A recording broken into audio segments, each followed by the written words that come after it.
Good morning, Christian. Good morning. How you doing? Really well. I moved about 400 miles north from Santa Barbara. Oh my And, gosh. Where are you living now? With a family friend. Okay. And it's one of those things you got to do what you got to do. Morning, Christian. Good morning. How you doing?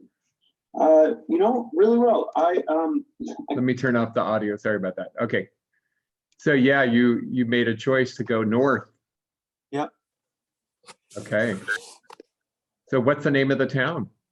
I'm in Healdsburg. I used to live in Santa Rosa, and this is the town above that. Oh, you used to live there? I'm sorry. Yeah. Okay. And so you're back in that town? Yeah. Awesome. Okay, cool. Well, good. Is it beautiful up there? Oh yeah, absolutely. It's nice and cool this morning. The sun's shining. It's quite nice. Excellent. Okay. I was afraid I wasn't going to get to the homework, and I kind of misunderstood. I did the last two of the two problems, the last two sections of the last problems last night. It took me quite a long time. And then I realized, I was like, he probably wants us to do the rest of those. So I was up at 5 this morning. Oh my goodness. Okay. Did you finish them all? Yeah, I submitted it. It's two separate files, but Okay. I think I got the right answers. But the time that it took for each of those to be ineffective was quite long. Yes, actually, that was kind of Tom Carroll brought that up, that I actually initially asked you to compare the kinetic energy to the power, and you can't, right? Kinetic energy is energy and power is watts. I mean, so we got joules and watts. The way I understood it was if you multiply the kinetic energy with wavelength, you get power. I'm not sure how that would work. I don't know, but I showed that. Christian, the units of energy are joules, and the units of power are joules per second. So you would have to divide by time. Well, power is in watts, right? So yeah, it's power is in watts, second. which is joules per second. Right, So and then kinetic energy is in joules. So if you multiply kinetic energy by hertz, you get joules per second. Oh, I thought you said wavelength. Well, wavelength is in hertz also, isn't it? No, wavelength is measured in meters. Oh, I made a mistake. But frequency, yes, frequency. You're correct. That's it. Correct. Thank you. Yeah, frequency. I'm sorry. Yes, definitely. That's the one. Okay, cool. Well, good morning, everybody. This is our final class. Did everybody finish the homework? Anybody have trouble with the homework? Anybody want to talk about? Yeah, let's say hi. Actually, say hello, everybody. We've got this chat. Hello, everyone. We made it to the end. We have some. I hope we'll have a little interesting stuff to do. It took 6 hours. Oh my God. Ay. Okay, well, that's a good homework assignment, huh? I didn't think it would be that hard. Whoa, okay, you must have done a lot of detail work, because I did the problems in about 15 minutes, I think, but maybe I misunderstood my own problems. But anyways, so maybe I can help you guys figure out how to do them faster than 6 hours. I didn't want you to take 6 hours. Can we go over the problems? Sure, yeah. Oh, you're not slow, Tom. Oh my goodness. So yeah, we could talk about that, and then let's talk about our final exam, because I have to give you the final exam. I'm so excited about giving a final exam. No, I have to give you the final exam, and I have to finish all my grading and anyways, but we're going to do a final exam. Our final exam is scheduled for next Friday, right? So let me just wait a couple minutes to make sure that everybody's here. Thank you guys for joining me. Dr. Young made our physics exam optional. What? Yeah. What? Yeah. So he took the average of what students would normally get on the final, and it turned out to be 1% above some number, and above the graded average for each of the exams that you would normally take. And he said that the the administration had talked to him about making it an easier process for students, and he decided that he would make it optional if after we took the last exam and we liked the grade, then if we do nothing, then he'll give us a final score that is 5% above whatever our average test grades were for the chapters. Yeah. And then that'll be that. Wow. Okay. So how did you feel about that? Are you going to take a final or no? No, I'm not going to take the final. You don't want. You don't need 5% above my average. I mean, I can't do better. You already than have that. a good average. I have a honest average. Okay. So you feel like it's a fair grade. Okay. Yes. Yeah, I agree with Tom. I actually, you know what, it's not that, you know, it's what can I say? You know, it's like, why would we do finals, you know? But actually, I would like you to have an opportunity to challenge yourself. And I think that if I didn't give a final, it would be, I think you'd miss out on something. I think there's some really fun problems that I can give you. And today, actually, I want to show you some extensions. You know, we're not using calculus, right? But it's just amazing what you can do with a little bit of algebra and trig. So I want to show you a little bit of that today. And then talk about, you know, how you can then apply this. And there are plenty of good problems out there that have not been completely solved. So believe it or not, some of what you're learning in this class, if you're interested in going further in physics or astrophysics, you can actually already begin to think about some of the problems out there. They are not solved. There's attempts at solutions, but they're incomplete. And so this is an exciting part. I love that. You know, I think that we can talk about that. So we're going to have a final. I don't really have another option. I got to give you a final because I've never really. I don't know. Whatever. We're going to give you final. But the final that's supposed to be on Friday. Considering I don't really want you to wait until Friday, I'm going to try to post your final exam by Monday, and you can take it at any time from Monday until Friday. I'm going to try to give you, actually, now I'm not so sure. I'm going to try to give you a set of problems that should be doable in 2 hours. That's the way final exams are supposed to work. But now I'm kind of wondering if Tom took 6 hours to solve the 2 problems I gave you, then maybe my sense of timing is not so great. But anyways, I will give you I will try to have it posted by Monday morning. And then please submit. If you can submit earlier, that would help me because I actually will be grading them and try to get it done in a timely manner. So some of you are transferring. I know you need your grades. So it took a couple of days to figure out the homework. Oh, well, that's lovely. Actually, you know, just so you understand, I'm sorry it was so difficult, but I actually am not sorry. Because that struggle that you went through to understand, and maybe today, if you see how to solve them and you didn't quite understand before, or maybe you got it a different way, these are going to be ways to hone your brain and think about physics problems. And so I'm not sorry. Okay, I'm sorry, but I'm not sorry. I think it's part of how you develop your expertise. So use calculus. Oh, pushing limits. Oh, I like it. Oh, good. All right. Well, should we just begin, or does somebody want to? Actually, I've never tried this. Does anybody want to try to be in control? I could give you guys all access to. You could. You guys don't have. Never mind. Anybody want to share their solution? Actually, how about this? You know, it didn't take me 6 hours. It took me a longer time to figure out what you were asking for with the last 2 addendums. But I mean, I did most of the homework this morning. No, actually, all of the homework just this morning. So you could actually get them done. Okay, that's good. That's good to hear. I was a little worried there. Okay, so maybe the problem is my clarity. That could easily be the problem. So you spend 6 hours figuring out what I want and 15 minutes solving the problem. Okay, so let's go ahead and actually, I guess I'm just going to jump right in. And we'll start. Anybody have any questions or things that Catalina asked to go over the problems? I'm thinking I'm going to just go over the problem. But let's take a look at their problems. Let me get them up for you. 1 second. And well, if nothing else, I'm creating some fun problems for myself. I like these.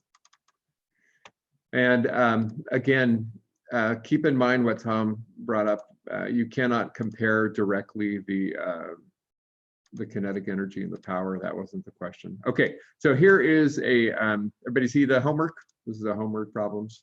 A positive charge enters a region with a magnetic field. The magnetic field is into the page. Sketch the likely path that a positive charge will follow as it passes through the magnetic field.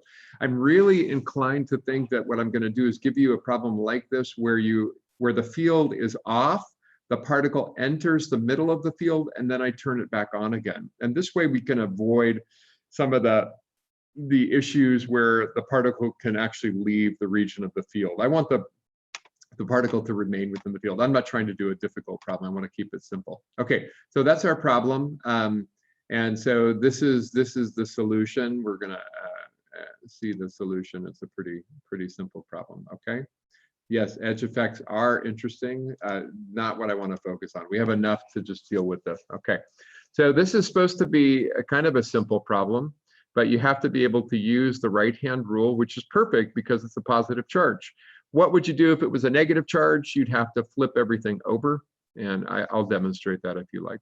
Okay, so I have a particle, positive particle entering with a velocity like this.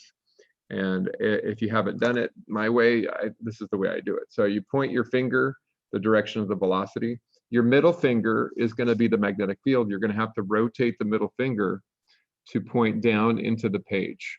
Okay, and when I do that, my thumb is pointed towards the bottom of the page. So this particle will not go through undeflected. It will be deflected and probably leave the field, right? So anyways, this is the path that I would expect the positive charge to take. If it were a negative charge, right, entering the field, then the solution to the right-hand rule is for positive charges, you're going to get this same answer. But because it's a negative charge, you're going to flip it over. And so it'll be deflected up like this. Okay. So again, I don't want to do problems where it enters and leaves, although that is kind of interesting.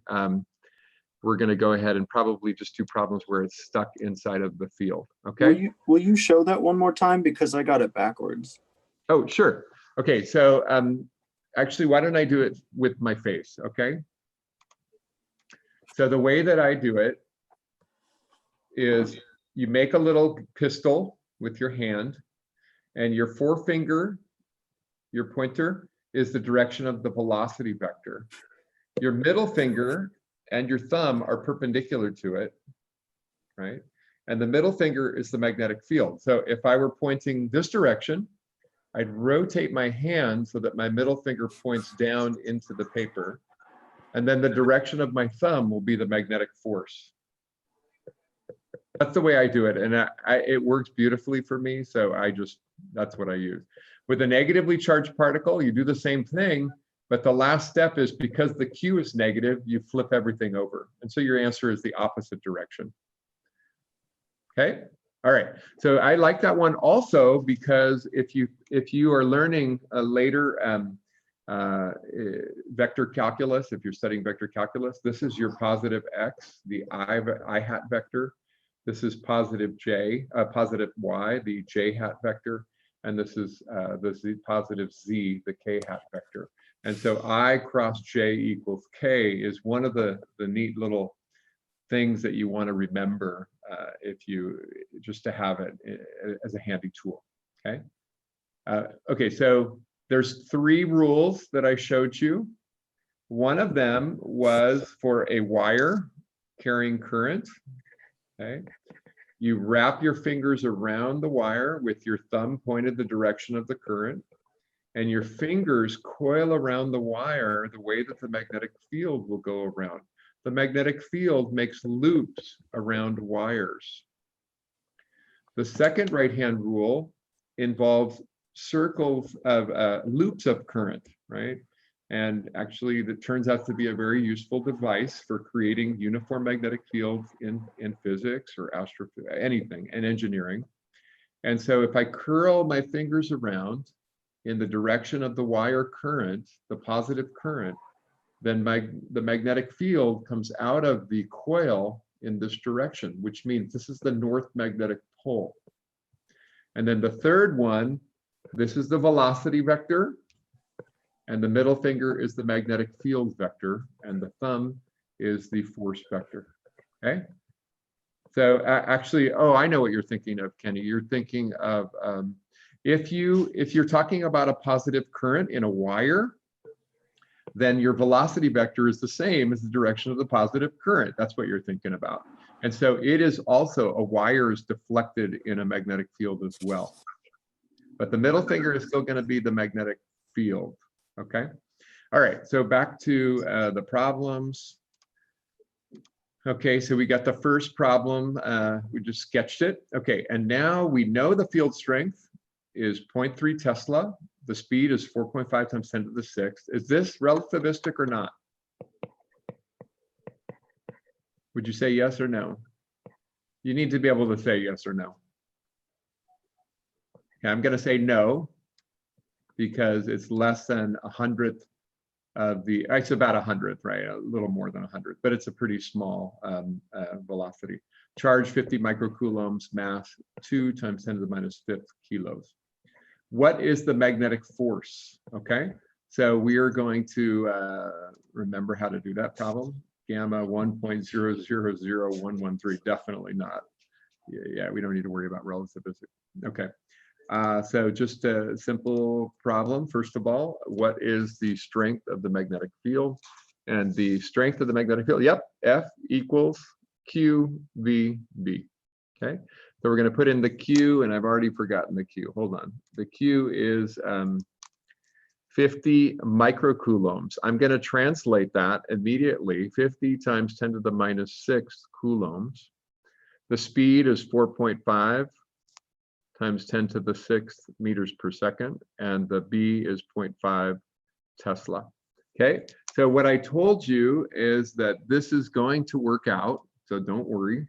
You just multiply this through. Okay, so somebody want to give us an answer, because that's a, did I say 0.3 Tesla? I might have made a mistake. I got 67.5 sorry, newtons. sorry, I put the wrong B field, 0.3 Tesla. Sorry, one more time, what was it? I got 67.5 newtons. Oh, that's interesting. That's a very funny number. Okay. So, and actually you can kind of see, because 10 to the minus 6, 10 to the positive 6 cancel. Okay. So that's a funny number, but that's what it is. Okay. So everybody agrees with that. Okay. Our second, the next, that was B. C, what is the radius of the circle that the particle will follow in the magnetic field? Okay. So you could derive it again, but you don't have to.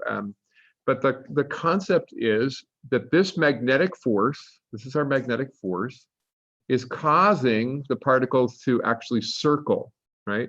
So a positively charged particle will circle in this direction, right? The way that I've drawn, okay? Positively charged Q will have a velocity vector. It will circle around like this. A negatively charged particle would circle in the opposite direction. Okay, and so what happens is that the magnetic force is exactly the centripetal force, which is mv squared divided by r. Okay, and so you could derive it again if you want. Let me just derive it again. It only takes a minute. I'm trying to find r right here. The one of the v's cancels. Trying to find r. So r equals m times v over q times b. Okay. So we could go ahead and put in our numbers now. The mass was a pretty small mass. The mass is 2 times 10 to the minus 5th, already in kilograms. The speed, 4.5 times 10 to the 6th meters per second, divided by the Q, 50 times 10 to the minus 6 times the B, 0.3 Tesla. Okay, so what did you guys get for the radius? Somebody want to give me a number? What was our radius?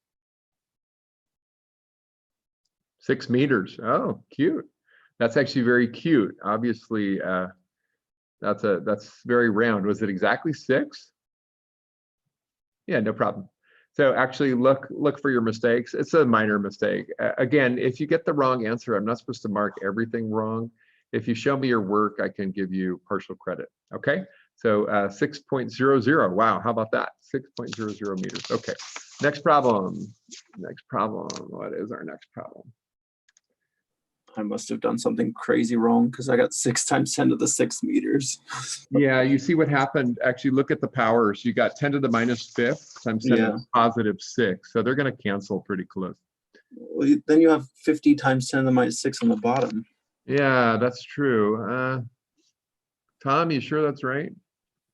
Yeah, no, it's not. It's it's 6.0 times 10 to the 6 meters. It's huge.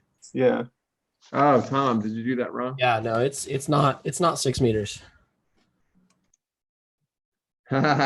Oops. Let's see. Ooh, 10 to the 5th. Yeah, actually, Tom, I think we messed up. Okay, hold on. Stop share. Okay, here we go. Uh-oh. Yeah, uh-oh. It's not 6 meters. I agree. So I had 6 times 10 to the minus 7 should be 10 to the 6th. Okay, Julian got 10 to the 5th. Okay, so this is where I just step in and try and do it myself. Let's get 2 people to agree here. Okay, 2 people. Can we get 2 people to agree?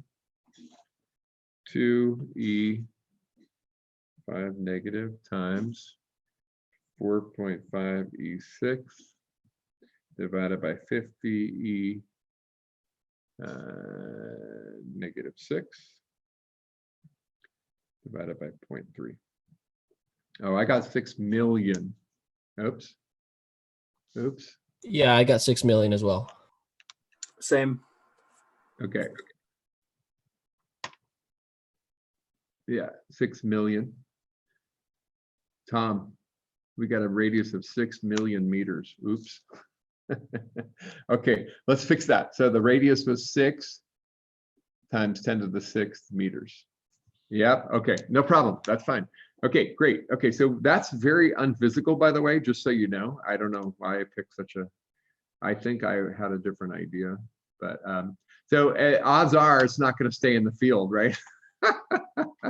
Oh my gosh.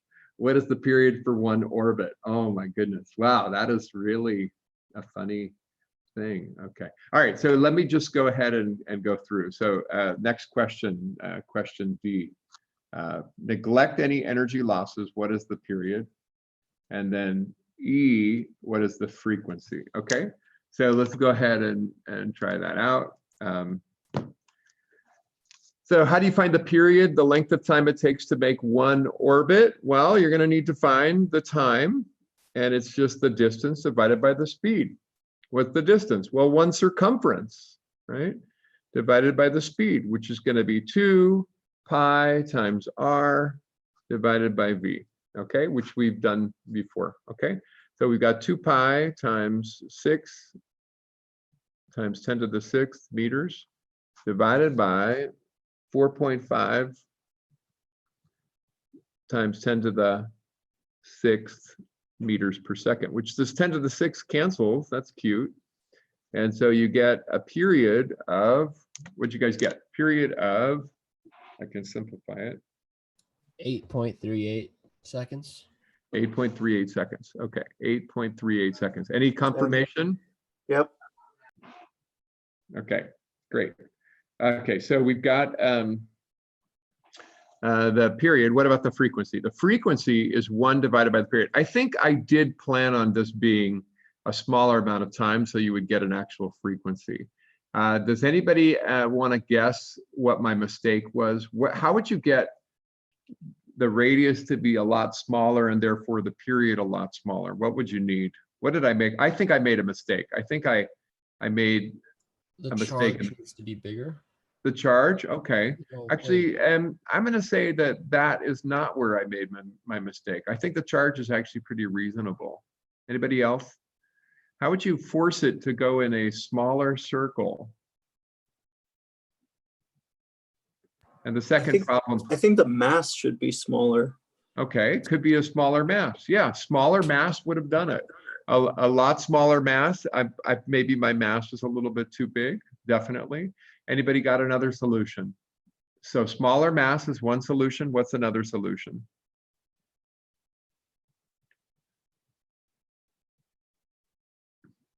The velocity. Okay, larger velocity would have given me what? A larger radius or a smaller Larger. radius? Okay, so I wanted a smaller radius. So smaller velocity. Yeah, small Okay. velocity. Okay, we already said larger charge. We could have done that, but I like my charge. We could have said smaller mass, but what's the last solution you guys haven't mentioned yet? A smaller magnetic field.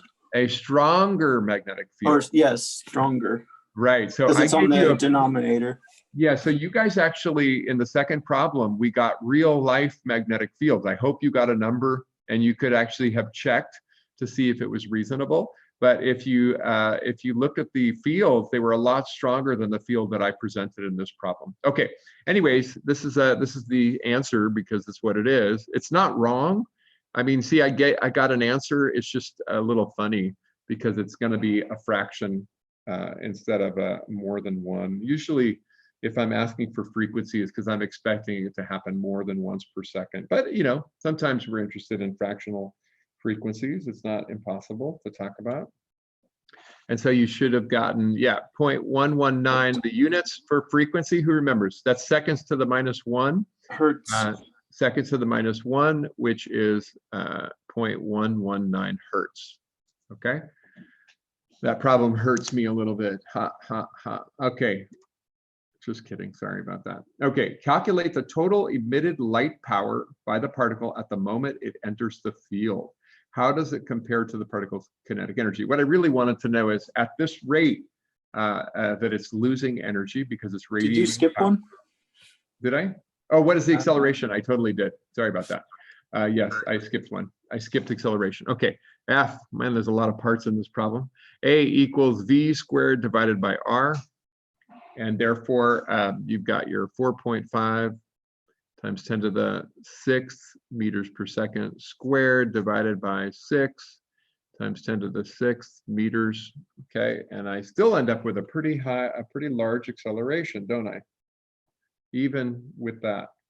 So 4.5. Anybody tell me your answer? You got your answer? Could you use the force? Sure. Take the force. That's not a Star Wars joke. Yes. Oh, I like it, even if it's not a Star Wars joke. Yes, you could have, absolutely. So 3.38 times 10 to the 6th meters per second squared. Okay, that's my acceleration. That's a centripetal acceleration, which I just calculated. But absolutely, Christian said, just use the force, which we calculated before, divided by the mass. That would have been a great solution as well. Okay, and then the last problem, use the Larmor formula. Now, you guys, you should feel special because I have never given this to a class before. You guys, I'm just feeling a little adventurous with you. And so I gave you this formula. Where is the formula?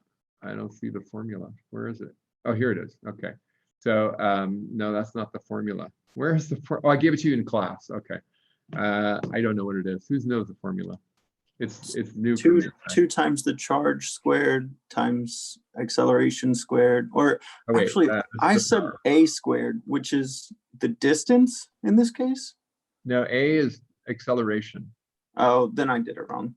Okay, so a is acceleration. Yeah, so Larmor.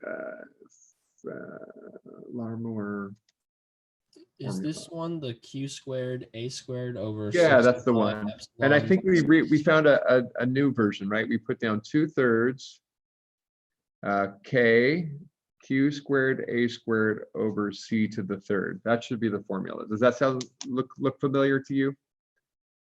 That's what we used last week in class. Does that look good?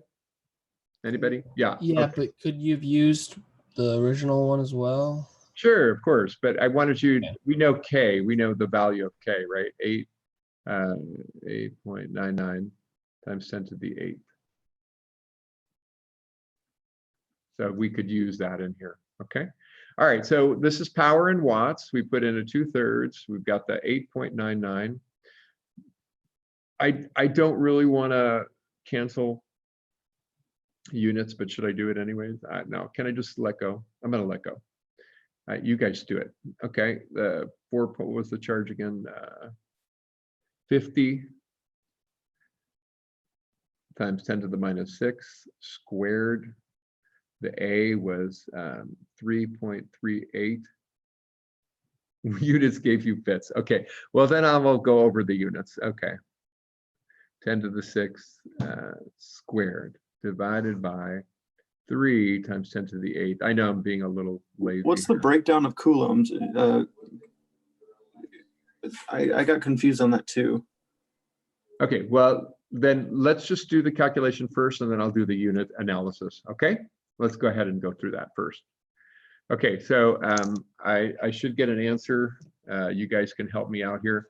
I'm noticing right here that this is a squared 10 to the 6, 10 to the minus 6. Just get rid of it. Okay, we don't need it.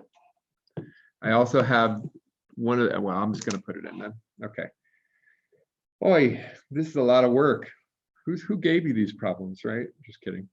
Okay, 2 times 8.99 E 8 times 50 squared times 3.38 squared divided by 3E8 cubed.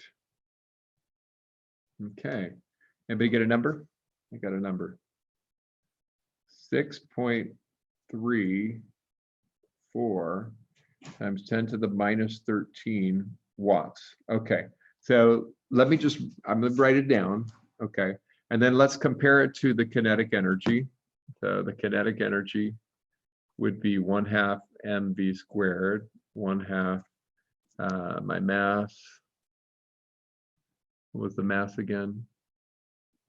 2 times 10 to the minus 5th kilograms times 4.5 10 to the 6 meters per second squared. Okay, so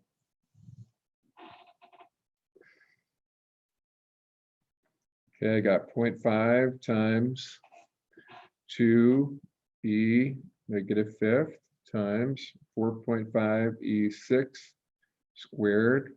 Okay, so I got 2.03 times 10 to the, anybody? 8? Oh, you got. Yeah, I got 10 to the negative 12 as well. Uh-oh, did I make a mistake? Okay. This is 16. All right, let me just try it. I'll do it again then. This is 10 to the 8th joules. Okay. One more time then. Okay, so 8.99 E. Oh, I put 8. Wait, is it 8.99 times 10 to the 8th or 9 times 10 to the 9th? I made a mistake. Yeah, it's 10 to the 9th. 9 times 10 to the 9th. Sorry about that. Let me see. Did I put in 9? Maybe I put 9. Maybe I put the wrong thing. 50 squared times 3.38 squared times 2 divided by 3 divided by 3e8 cubed. Okay, I got 12. Yeah, I messed up. I think that's why I put 8 when the actual number is 9. That's why. Okay, great. That's it. Thank you. Okay, so take a look right here. Obviously, this is insignificant. Well, it's pretty small, right? It seems very tiny. So if you look at this, the amount of energy being radiated is small per second compared to the amount of kinetic energy. If I just blindly ask how long would it take, then the answer is that the time, right? That's what I'm asking, right? What's the time? T. Then think about what power is. So power is energy divided by time. So if you want time, it's going to be energy divided by the power, right? Kinetic energy divided by the power. So that's going to be this 2.03 times 10 to the 8th divided by 6.34 times 10 to the minus 12. Okay, so should I go back? Yeah, it's going to take a very long time. We're talking incredibly long time. So that's interesting. That's interesting. That's really very interesting to me. It's a very small amount of energy, isn't it? But you'll find out that this is actually the technique by which synchrotrons work, right? Well, the problem is that they're getting much greater accelerations, and I think you'll begin to see that in the next problem, I hope. Okay, so the answer was, would you get 1,000,000 years? Anybody got a number? Give me a number. 2.03 E8 divided by 6.34 E negative 12. So I got 3.2 10 to the 19th seconds. Yep. And then divided by 3.15 E7 seconds in a year, I get, wait, 1 times 10 to the 12th years. Sorry, it's actually a lot of years. Did I do that wrong? 3.15 times 10 to the 7th seconds is a year. Okay, so more than 1,000,000 years, Tom. Not even 1 billion, it's 1 trillion years. Okay, so that's never going to happen. Wow. Okay, my problem is very funny. Okay, all right, we're done with problem number 1. Everybody good? Can we move on now? Are we ready to move on to problem number 2? Now we have a real life problem. Yeah. Okay, the real life problem I think will be better because although Tom again found a mistake, and I'm happy that he found that, it's actually problem 2 is the hard one. Okay, all right, well, I think you will see it's probably not as hard as you thought. So let me just try that. Okay, so according to the Wikipedia page on the Large Hadron Collider, the protons are moving significantly fast. Okay, with a gamma, it's already given for you of 6390 around a ring with a circumference of 26.7 kilometers. Now I'm going to model for you how I have learned to solve problems, which is I just write down the given information, right? I write down the given information, right? The speed equals 0.9999990C, the gamma 6390, the circumference 26.7 kilometers, which I'm going to convert to 26.7 times 10 to the 3rd meters. Okay, assume that the main relativistic effect of this is to increase the mass of the proton. I should write down the rest mass of the proton, which is 1.67 times 10 to the minus 27 kg, okay? And according to the problem, I should assume that the main issue is that the mass is going to change. Okay, so this is the main issue. This is the main issue I claim. Okay, so the real mass, as seen by the accelerator, is going to be gamma times the rest mass. Okay. So, but what's the first problem? The first problem: draw a picture of the ring from above and identify the direction of the centripetal acceleration. What is the direction of the magnetic field inside the collider to allow the protons to circle the ring? So actually, this is kind of a cool thing. If you read a little bit about it, did you find out that there's actually the ring, the collider ring has 2 beams, right?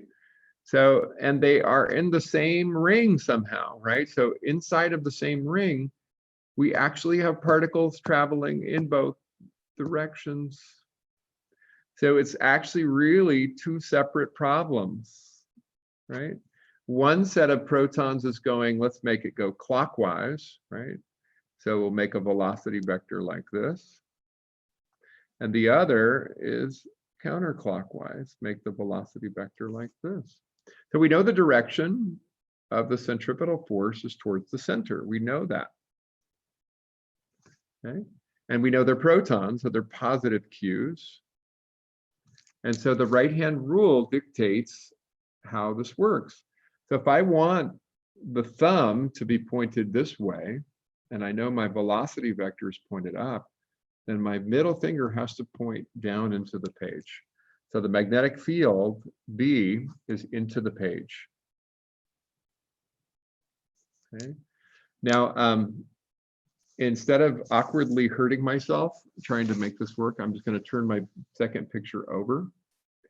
And you can see that if I want it to go this way, again, the magnetic field is into the page. Okay, so the magnetic field in both cases is into the page. The same magnetic field can do both of them. No, one is, oh, I messed up. Sorry about that, because I didn't know what I'm doing. Oh, so I'm wrong. Wait a second. Oh, I'm totally wrong. Thank you. Oh, I failed. So we can't have the same field. Oh my gosh. Tom, I messed up again. Okay, so one more time. We have this is a velocity vector. This is going clockwise. Thank you so much, because now I'm doing the problem the way it was meant to be done. Okay, so velocity vector, and this time, actually I'm wrong. Okay, the magnetic field has to flip, right? So depending on which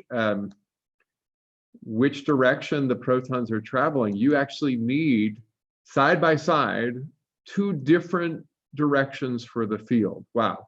So I messed that problem up personally. I was telling Tom it's the same field, but I see now what I did. I drew the same picture. I drew 2 counterclockwise pictures. I love it. Thank you so much, Julian. Okay, they were both going counterclockwise. Okay, now I have my clockwise picture and the field is actually up. So we just discovered that if the protons move clockwise, we need a B field which is out of the page, right? But if the protons move counterclockwise, we need a B field which is into the page. Okay, all right. So that was fun. I can't believe I messed that part up. Okay, so hopefully the rest is easier. But anyways, that's funny. I love it. Okay, so back to our story. What is the period for a single proton orbit? Now, one of the cool things is, and what is the frequency? Okay, so one of the cool things about this problem is you can go look it up and you can see if you're right. So the first problem is actually pretty simple because you're given the distance, right? The distance to travel, and you're given the speed. So the time is a very simple thing. The time is just the distance divided by the speed.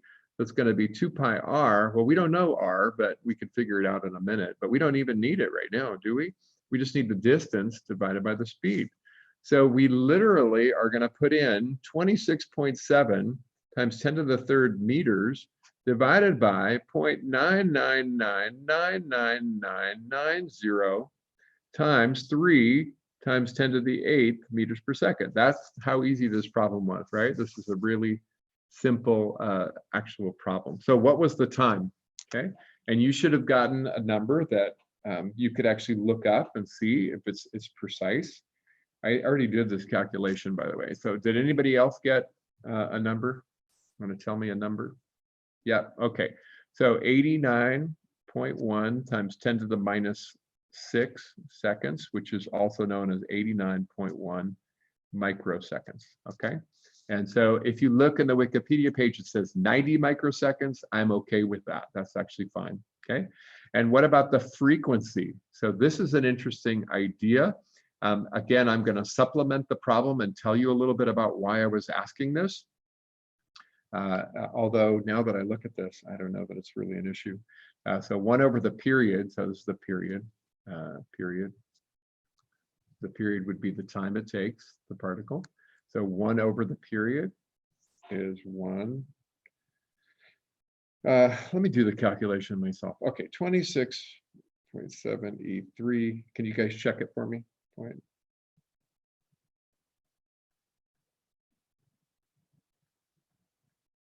Okay, actually I got 89, Tom. I got 0.0 personally. Okay, and then I do 1 over that number and I got 11,200, yes. Hertz, which is 11.2 kilohertz. Okay, we got the same answer otherwise. Okay, so this is the part that I find really intriguing.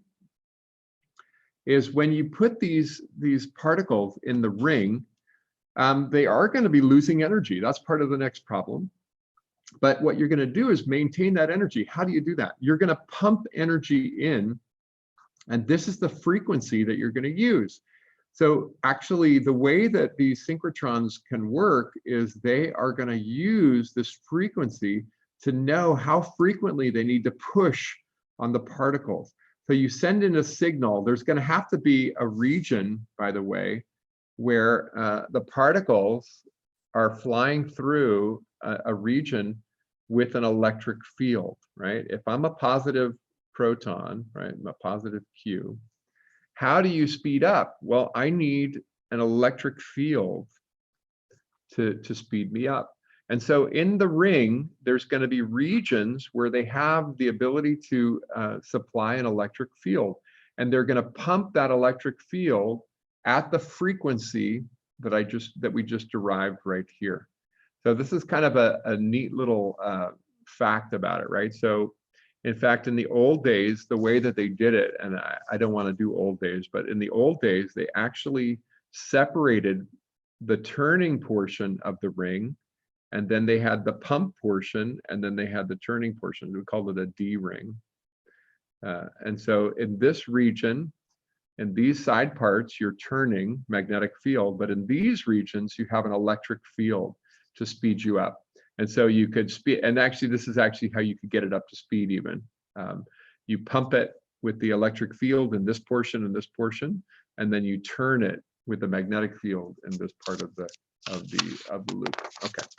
Okay, so back to our problem. Okay, we're almost done, right? Maybe not. Okay, so let's see.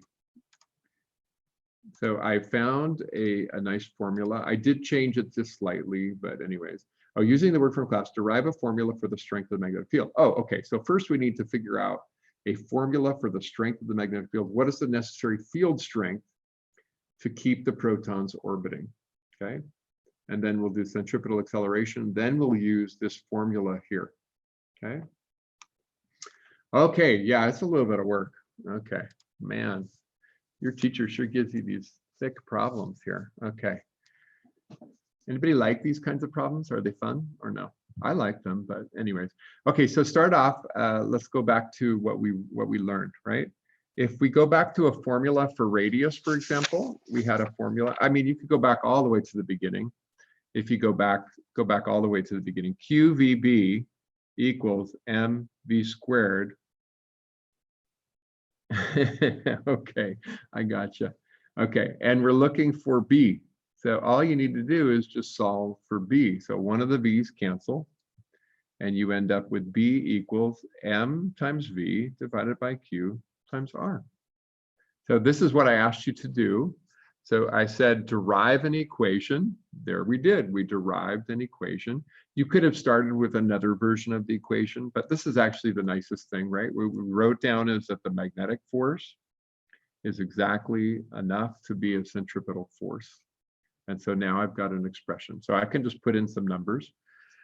Okay, so what mass are we putting in here? Well, this is relativistic. I'm going to put in the relativistic mass. I'm going to have to put in my my gamma times M0. Okay, so I'm going to put in gamma 6390 times 1.67 10 to the minus 27 times the speed, which is 0.999. There's a lot of nines. 990 times 3 10 to the 8th. Why did I put units? So Sean, are you using gamma to calculate mass? Because if it's going near the speed of light, it has an increased mass? Yes, that's what I'm doing. So I'm using, there were 3 major things to worry about with special relativity. One was the time dilation. The other was length contraction.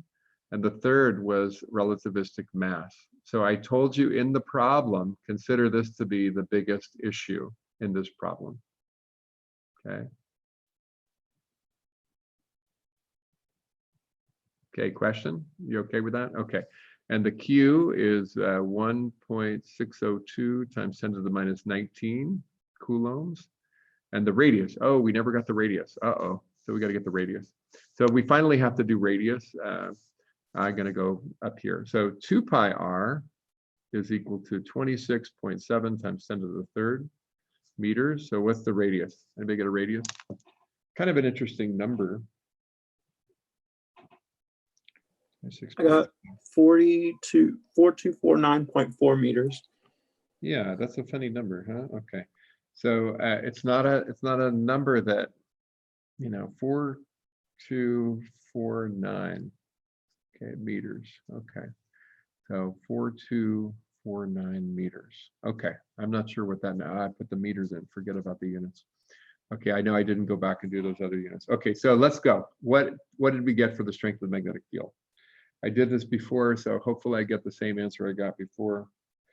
6390 times 1.67. Can you guys try and do it yourself? 4249. Okay. Okay. So did you get 4.70 Tesla? Okay. Okay. So 4.7, I got 4.70, but anyways, it could be depending. This is all very reasonable. Yeah, 4.69 works. Okay. So 4.69, 4.71, I'm okay. It depends on how you round it. And maybe even, did you use a better speed of light than I did? Little things like that. Okay. So if you look at the Wikipedia article, you'll find out that the actual max B is somewhere around 7 Tesla, 7 point something Tesla. So this is really perfect. That's a working magnetic field right there. That makes sense to me. That's a nice number. It's not at the top, but it's definitely reasonable. The other thing is you may not want to use your maximum magnetic field because you use so much I don't know. Never mind. I'm not going to say anything. Never mind. I'm not an expert. Okay, throw that out. Just ignore my comment. Okay, so back to our problem. Are we almost done? What is the centripetal acceleration? And then finally, compute the Larmor relativistic version. Okay, so the acceleration is going to be v squared divided by r. And we've got this big number. 0.99. Oh man, do I have to do all that? There's a lot of nines. Times 3, 10 to the 8th squared divided. Did somebody else get that answer? Because I got something like real small, and it may just be a calculation issue. I think everybody got that pretty close to that answer. So I think that's about right. No worries. I'll try again. MV over QR, and I'll just try again. So MV, yeah. So just, if you left out something, you can see right here, this is minus 19. And this is minus 27, positive 8. That's minus 19. So actually the powers. Where does the 6390 come from? That's the value of gamma. So if you forgot, what happens when a particle is moving near the speed of light is its mass is increased above its rest mass, right? So this was the key thing that I mentioned in the problem. Gotcha. You have to change the mass to reflect the fact that it's no longer a proton at rest. It's a proton moving near the speed of light. So if you were going that gamma, you would be 6,000 times heavier. 6 times. Everybody would see you as 6,000 times heavier. Yes, more mass. You wouldn't from you have no sensation of it. You don't feel anything. That's cool. No, it's not you. It's relativity. And so my other question is, the 7 Tesla being the max basically means there's a variant between how fast they can make it go a little bit faster than that. They could make it go a little bit faster. A little bit, right. And that's why it comes up to 7 Tesla, not by much though. But the more massive you are, the larger your magnetic field has to be to compensate for that. Right, and that's why 7 is the max. Yeah, so it looks like there's room for them to grow. That's actually what I would suggest. I don't know that. I may be wrong. There may be other issues, but based on our analysis right here, Turn you. You're always energy, Lonnie. You're always energy. But yeah, your mass, your measured mass in the experiment is going to be enhanced by this factor of gamma. So this is really what happens in the particle accelerators. They see the protons not as this mass, but this times this. That's how much mass they have. This is why the magnetic field needs to be stronger to deflect the more massive particle. And so actually, if you listen to relativistic, when you listen to particle physicists, that's usually what they talk about, right? That the extra speed, you're going so close to the speed of light, you're going the speed of light, okay? But actually you were not, you're just a little under, you're like 3 meters per second less than the speed of light, it turns out. But it turns out what happens is we see it as an enhanced, as an increase in your mass. Okay, so Tom gave me a number. Did anybody else get this number? 2.11 times 10 to the 13th meters per second squared for the acceleration. Can we get confirmation on that? Yeah, I confirm. Okay, great. Okay, so now you notice this is a huge acceleration, right? And therefore, what would you expect, right? That the Larmor formula is going to be enhanced. Well, we can't use the other version of the Larmor formula because it just doesn't apply. This is a relativistic problem, right? So we have to use the Larmor equation that I gave you. Now, I do want to simplify it for you. So our final problem, I do want to show you what I did, and you should do the same thing. Gamma to the fourth, v to the fourth divided by 3r squared. This is specifically for a synchrotron, c cubed. Now, the speed is so close to the speed of light that I can literally cancel these out. If you didn't think to do that, that's why I'm showing you right now. But I'm going to get rid of them and call this v. Okay, it's so close to the speed of light, it's actually good enough for what I'm doing. Okay, I'm not looking at a high enough precision to worry about it. So what this does is simplify the problem quite a bit, right? So now I have my 1.602 10 to the minus 19 squared, gamma 6390 to the fourth power, and I'm just going to put 3 times 10 to the 8th, because if you look at my significant figures, the 0.99999 doesn't actually affect anything.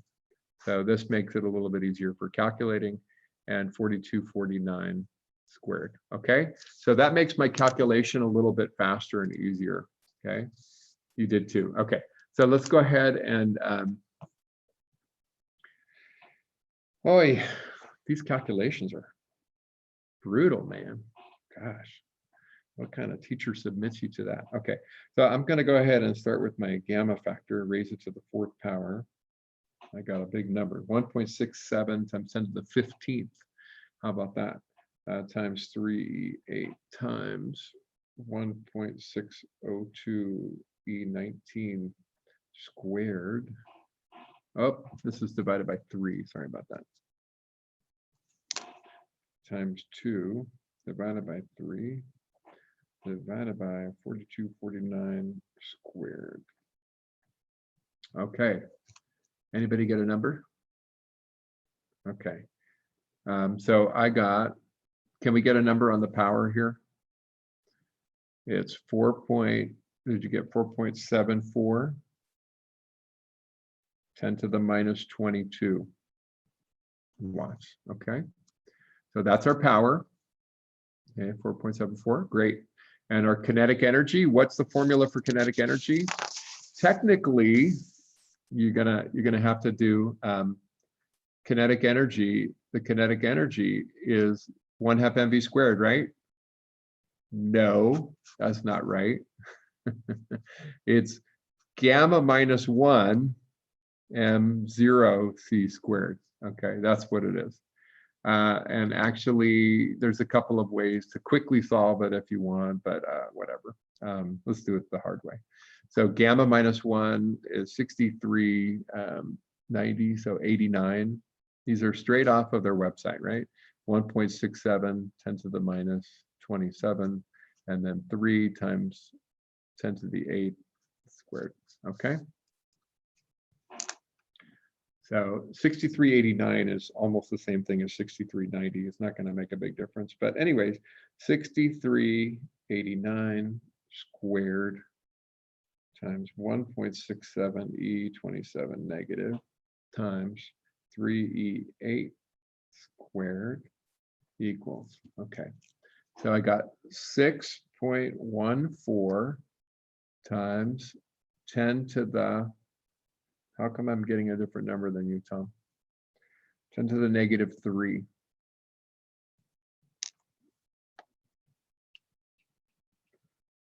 Anybody else get the answer? Oh, because I messed up. Never mind. I messed up. Yeah, I messed up. I squared the gamma. I don't know why I did that. 6389 times 1.6727 times 3E8 squared. Okay, I got the same answer.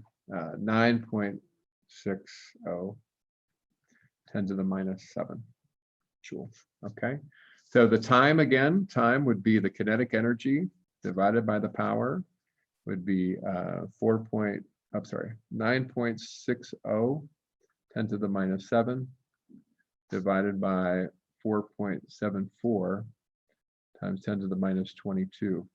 Okay, yes, that's right. Okay, we need checkers, especially in this class. E22 negative. Okay, so we got a big number, right? 2.02 times 10 to the 15th seconds. Okay, so I got 15th. Hello, look at this number, negative 22. Okay, so we're talking a long time. Okay, divided by 3.15 E7, I get 64 million years, 6.43 times 10 to the 7th years. Okay, so anyways, all right. So this is interesting. I thought that the energy fraction would be more significant, but it's not. It's tiny. So basically, what we have discovered, and I didn't know this, I actually thought it was a bigger problem, is that the power of radiated energy is relatively small compared to that kinetic energy, right? The power per second, the energy per second. And therefore, it's going to take a very long time to radiate that energy away. Okay, so, all right, that was the homework. Woo, took us an hour. Good, good, good. Okay, that's great. So let's talk about something new, if you guys are okay with that. And so make sure that you submit to the Canvas, because you know what? Some of you are emailing me, and that's actually fine. I will get to it eventually, but it's so much easier if it's just in Canvas for me to check it. And the Canvas actually can see your figures, and if they're rotated, I can rotate them right side up. Actually really quite useful. So just submit it to Canvas and I'll get to it. All right, here we go. Something new, right? What if, that was my question, what if the velocity is not perpendicular to the magnetic field? And so I want you to think about that. Actually, you know what? I wanted to do one more thing. Let's do this first. Okay. So let's suppose there's a magnetic field like that. It's in this direction. And my velocity vector is like this. Okay. So I have a velocity that is not perpendicular. This is supposed to be, I'm not trying to do any perspective drawing or anything like that. So there's some angle right here. Okay. So one of the basic ideas, which doesn't require any calculus at all, is to consider the fact that this velocity could be decomposed. That's the word that I'm using just to help you think of it that way. And the decomposition is using the magnetic field as one of my directions, right? And then the perpendicular to the magnetic field as the other direction. So if we're just doing traditional math, you might have called this the X and might have called this the Y. What I'm going to use is a slightly different notation, right? I'm going to call this, I'm not going to use X, I'm going to call this perpendicular right? And I'm taking the problem is the magnetic field and its impact. So the magnetic field is perpendicular to this direction here. And then I'm going to call this the parallel. So this symbol, right? Parallel. And it doesn't matter what direction the magnetic field is at all. But I'm going to automatically think about that the velocity can either be parallel to the field or perpendicular. That's it, right? It could be decomposed into two pieces, one piece which is parallel and one piece which is perpendicular. And the way you do that is you draw a little triangle. And these are the components, right? So one piece is a vertical piece like this, and the other piece is a horizontal piece like this. But really, one piece is parallel to the field, and one piece is perpendicular to the field. And Tom is already giving me some information right here. This piece, which is next to the angle right here and parallel to the field, is going to be the full velocity times the cosine of the angle. And this piece right here is going to be the full velocity times the sine of the angle. Okay, if you don't know that, just write it down for now. So let me go ahead and write that down, right? The parallel velocity, the velocity component that is parallel to the field, is going to be the original field, the original velocity times the cosine of the angle. And the perpendicular component is the regular velocity times the sine of the angle. And okay, so just think about that. So which part of the velocity feels a force? And the answer is only the perpendicular piece. If you had a velocity which is parallel to the field, if you just tried to shoot up like this, you would be undeflected. You just keep going. The magnetic field has no impact on you. This is crazy, right? So the magnetic field can only affect this perpendicular component. Okay, so now I just want to do this with you. I don't know why, but I feel like if I can give you a little understanding for how we work in physics and astrophysics, then maybe for some of you this will be helpful one day. And so I want to think about this. I want to go back to things that are circulating first. Okay, circulating. So I want to draw a circle. Okay, that's a terrible circle. So pretend it's a perfect circle. Okay, and we already talked about the idea that you could start here. That's great. And as you go around the circle, right, your position at any time is going to be based on the angle theta right here. And so if you're going around a circle, let's say I'm going this direction around the circle with a speed v, right? I'm going around the circle at a speed v. There's a certain radius, right? There's a certain radius. And I'm going to go around the circle. Oh, how does that work? So we talked about that there's actually going to be a rate, the rate of moving around the circle.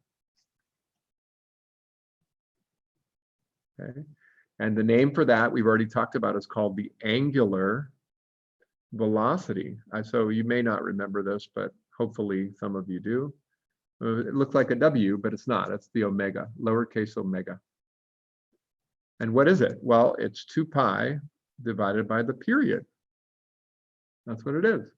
So 2 pi radians, it's measured in, remember, it's measured in radians per second. This is the preferred unit. So if you think about it, what is the speed, right? Let me go back. What's the speed? Well, we know that for something that's moving in a circle, the speed is 2 pi r, right? The circumference divided by the period. And you can see these formulas are very similar to each other, which actually leads you to something that we've talked about before, that the speed is actually this times r, right? Or r times omega. That's what it is. And omega is the radians per second. Okay. So one of the simple concepts that you can think about is if I ask you the question, how far did you rotate? how far did you rotate? The answer is, well, how fast are you rotating? Omega. And how long did you rotate for? Okay, so this is going to be the value of theta. Okay, now this assumes that I'm starting from here, right? I'm starting from 0 radians. And if I don't, then there's a tiny little correction that we can add a little bit later. 0 degrees, 0 radians. Okay, we're starting from here. Okay, so let's go back to the problem. If I asked you the question, what is the position of this particle?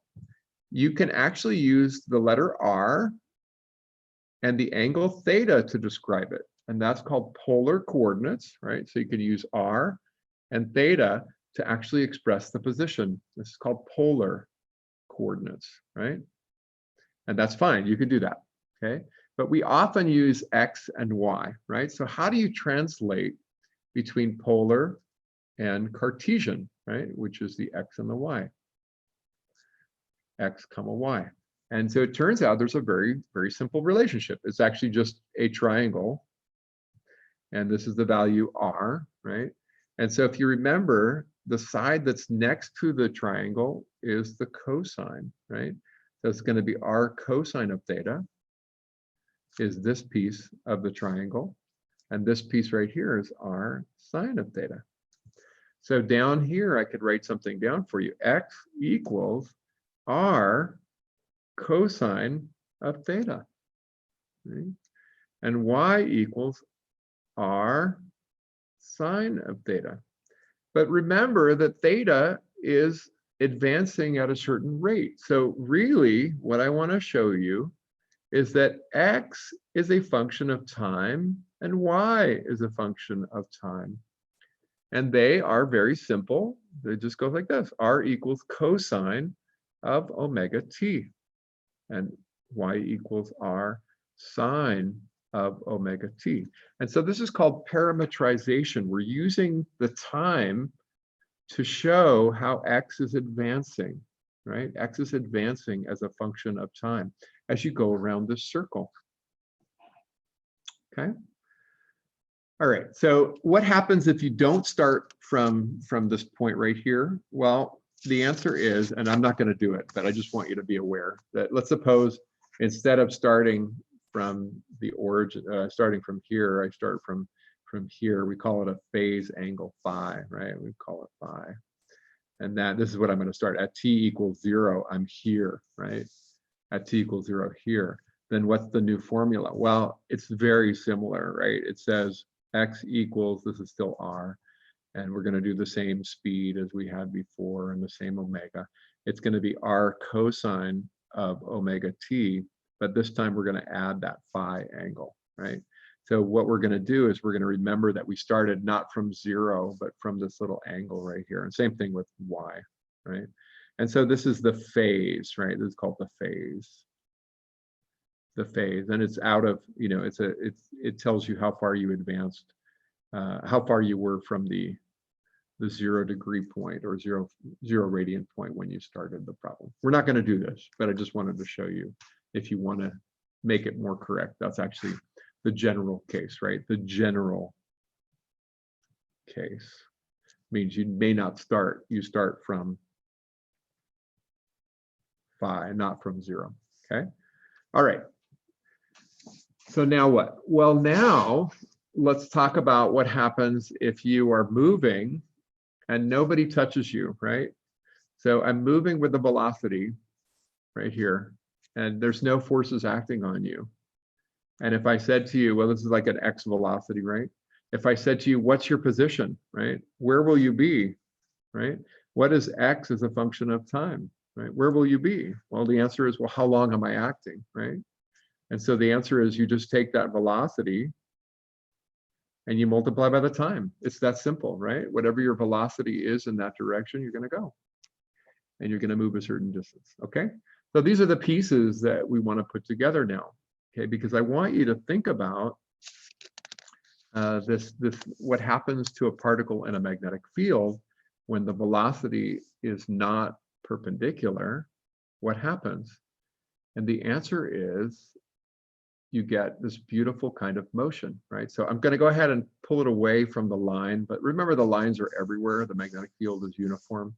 I'm going to go ahead and I'm going to talk a little bit about that, right? So I'm going to have my velocity. Thank you. That's right. Yes, it is. So I'm going to have this piece of the velocity that's going up, and I'm going to have a piece of the velocity that is horizontal. I guess I haven't really drawn this very well. Man, it's not very pretty.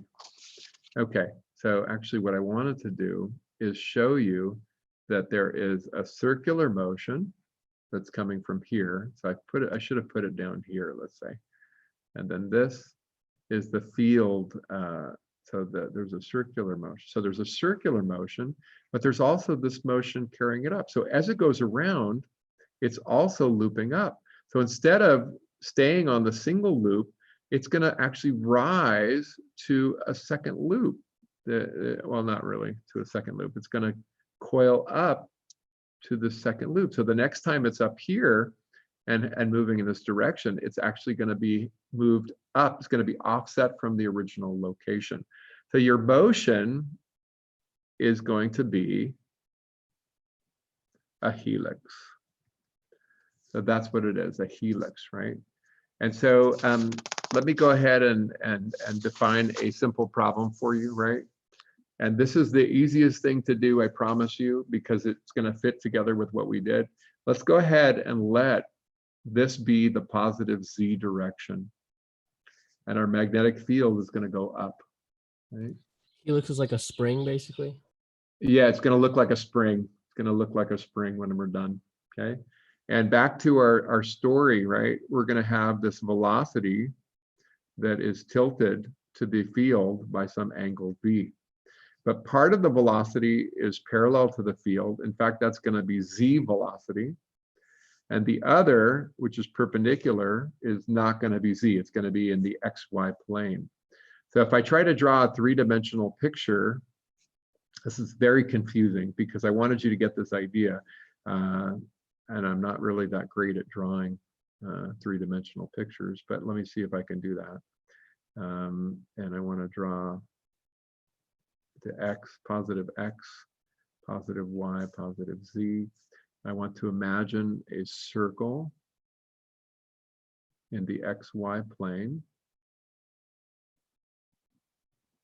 This is in the xy plane. And I want to imagine that at this moment, right, at this moment, the velocity vector, this perpendicular velocity, is actually on the edge of a circle, but it also has this vertical component, which is moving it off the plane. Right? That's going to be my VZ. Okay. So then what's going to happen, right? That the piece of the velocity that is perpendicular is going to be like my regular velocity, right? So we're going to end up with three equations, one for x, one for y, and one for z. Okay, and these are going to be equations to define how this is moving. Well, this one, if you remember, it's going to have an r, right? And it's going to be cosine of omega t. And this is going to be r sine of omega t. And this is just going to be whatever this z velocity is times t. Okay. So how do you get these things? What's going on, right? So which part of the velocity is actually going to be responsible for a radius right here? And the answer is it the parallel or the perpendicular? Which one is it?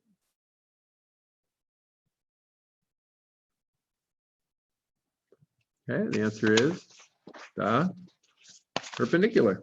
Okay, so in fact, when you ask the question, what's the radius? You go back to the original equation that we have, right? What's the radius? The radius is, what's the equation? I have to derive it every time. Can't think of it. Okay, here it is. R equals mv over qb, okay? So the R equals mv over qb, but which v are we talking about? Well, the perpendicular velocity, that's the one that's causing causing the magnetic field to do something, right? The magnetic force only acts on the perpendicular component of the velocity. So actually, we've already worked that out. It's the mass times the velocity times the sine of the original angle here, theta. I know I'm confusing thetas. Oh man, I should have used another version. But anyways, this theta right here. And then Q times B, these are all factors that are going to be the same. Okay. And then what is the VZ? The VZ is your original velocity times the cosine of that angle theta right here. Okay, so anyways, this is called the helix, right? These are the helix equations. This is it, and you see how time is in it. So if I know the starting time, and I can calculate into the future where the particle is going to be, right? It's going to be a helix. Okay, so talk. Oh my gosh. Let me go ahead and go back to our page here, because Wikipedia has done this for us. We have a wonderful page. Here is the helix. Okay, so this is the helix. And you can see what I was trying to draw. Didn't look very good. This one looks a lot better. But anyways, okay, so you go scroll down and you can change different things about the helix. Don't worry about that. And here's our equations. They're not the same. They've been modified. This is a simplest helix, and the omega would be 1, right? Somehow, I don't know, just ignore that. There's got to be a better version than that. Is that not there? Okay, it didn't happen. Okay. I don't see it. Okay, well, the version I gave you is the one I want you to know. And the idea is you get a helix shape when you put together this circular motion with the x and y with a linear motion in the z. Okay, it's pretty beautiful. And why do I care about that? Well, because it turns out this is what's happening when we have particles from space coming in to hit the Earth. They are actually deflected by the magnetic field. Oh, is it intersecting Z or going around? It's going around, yeah. So it's going to coil around the magnetic field lines, okay? All right, so the reason why I wanted to talk about that is because this is directly connected to the concept of the auroras, okay? So back to my page here, if you click on Aurora, okay, these Aurora Borealis and Aurora Australis, the northern and southern lights, are caused by, and by the way, I don't understand them as well as I wish I do, okay? I'm only giving you a simplistic version. There turns out to be some really interesting subtleties, and I would tell you that people have not completely figured it out yet, okay? But they're beautiful. Okay, number one, they're beautiful. Number two, we know the reason for them is something that happens. The gases in the atmosphere are being excited by particles from space. So these particles can be electrons, protons, alpha particles, okay, largely, and maybe even a few other particles. And they are being driven to us by the sun. The sun is actually spitting them out. We call it the solar wind, right? And so when the solar wind strikes the magnetic field of the Earth, it turns out that the particles, unless their velocities are exactly parallel to the field, they're going to get deflected, okay? So I actually doesn't quite show what I wanted to show, but anyways, I'm going to go ahead and just draw a picture, right? So the Aurora Borealis, here's a simplistic version, okay? Simplistic version. So the magnetic field of the Earth comes out of the Earth. Simplistic, okay? Don't worry about the tilt. We're just worried about the field. There's a north pole, there's a south pole. And so the magnetic field direction is tangent to the curve, how I've drawn it right here. So it's going to be like this, right? Always tangent to the curve as you go around it. And it comes out of the north and it goes into the south, okay? So what's going to happen is particles from the sun are going to come in, right? So the sun is over here, and particles are going to come shooting in. Yes, oh, you're right. Okay, sorry. Okay. Thank you. Thank you, Tom. Was it Tom? Yes, okay. Thank you, Tom. All right. The north of the Earth, assuming we like north up, is actually a south magnetic pole. Okay, so thank you. Let's draw the picture the correct way. Okay, so the field comes out of the north and goes into the south. That's our magnetic field. Okay. So you can now consider the sun as a source of charged particles, and they're going to be Qs, right? And what are they? They're going to be electrons. Okay, so I'm setting you up for an exam problem. Okay, final exam problem. I'm actually predicting I'm going to give you this problem on the final. Okay, and so all you have to do is apply the ideas that we've been talking about. We've got electrons, we've got protons, we got alpha particles. Okay, you know what all of them are. Or at least you know the masses and the charges, okay? So what happens when it hits the field, right? So I've got this problem that we just solved, right? Let's say that it's a positive charge, right?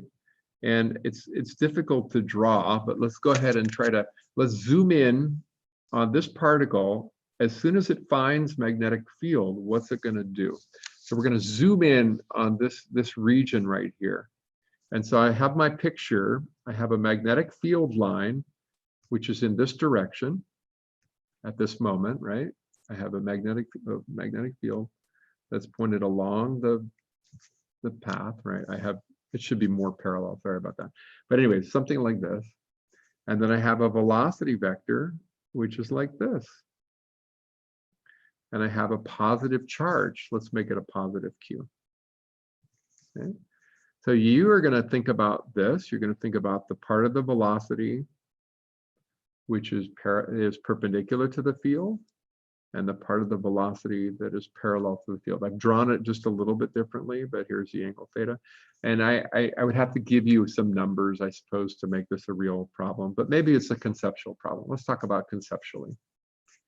So I have my velocity perpendicular, right? So I'm going to get out my right-hand rule to figure this out, right? So I have my velocity vector, and now I need to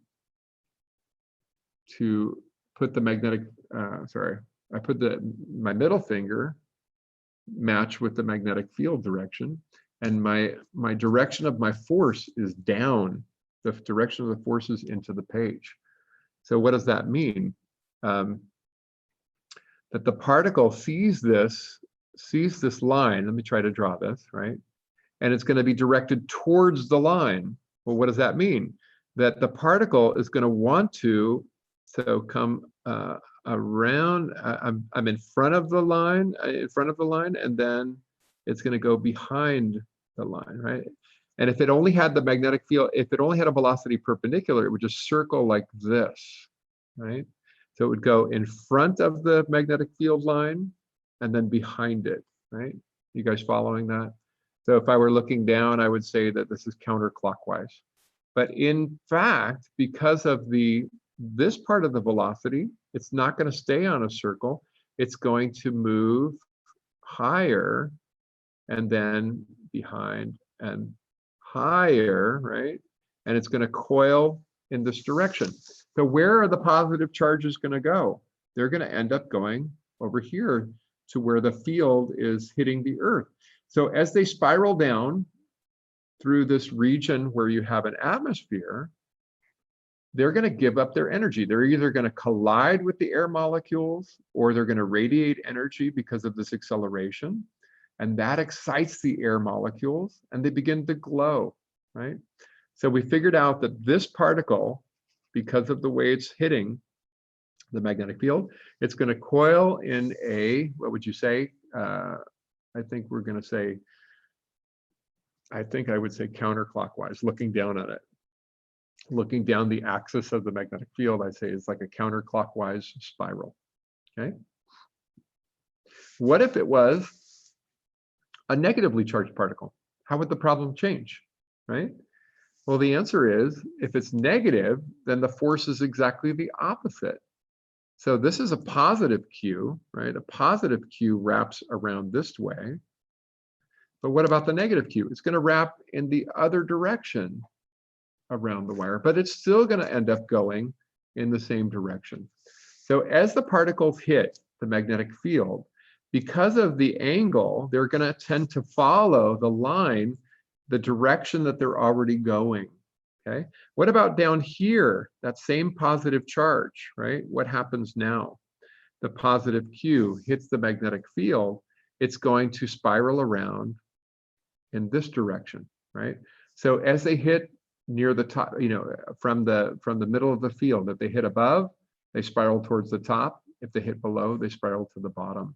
And so you get magnetic field effect, or you get aurora effect either at the North Pole, Aurora Borealis, which means the northern lights, or you get the southern lights, Aurora Australis. Okay, the southern lights. All right. Somehow I'm going to find a way to give you a problem on this. Okay, this is a little confusing, but the helix motion is what the particles are doing. It's not a single direction. They're following the magnetic field line. So where else would we see something like this? Well, the answer is another amazing place, and I'm not covering this at all, even though I would love to, is an area that you guys might have heard about, some of you, a solar prominence. Okay, solar prominence. It turns out that a solar prominence is a magnetic effect, a magnetic manifestation of the magnetic field of the sun, magnetic phenomena. Thank you. I was looking for the word phenomena. Okay, here is a solar prominence.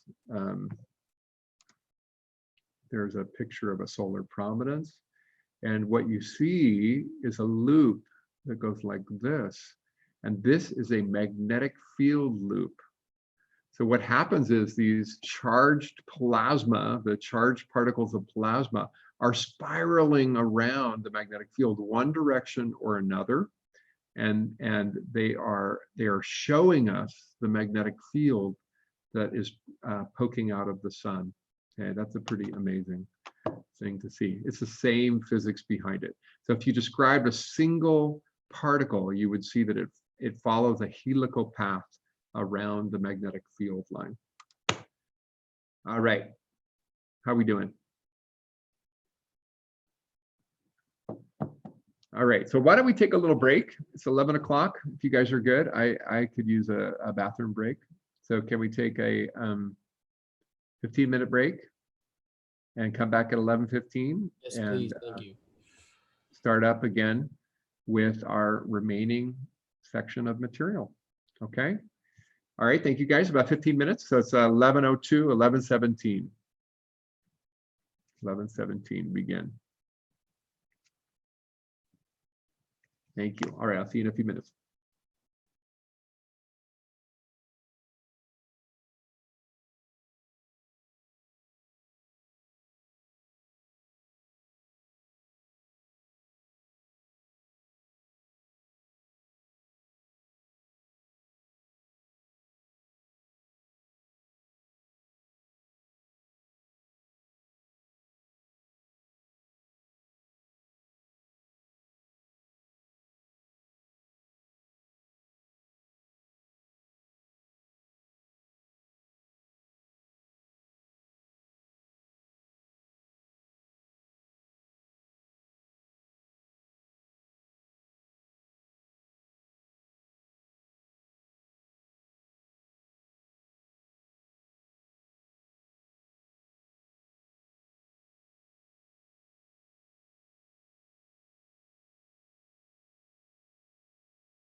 All right, how you guys doing? Ready to come back? Yes, yes. Okay. So I just realized I don't think I'm giving you any more homework, right? Because there's no time. The course is over. But I do want to, let's do a sample problem so that if you see this on the final exam, you don't get freaked out. Okay. You ready? Should we see how to do that? Okay. So before I begin, I'm going to make some assumptions about the problem. Let's see, how am I going to do that? I'm going to do like an idealized scenario. Okay. Okay, so one of the things that I need to do is talk about this.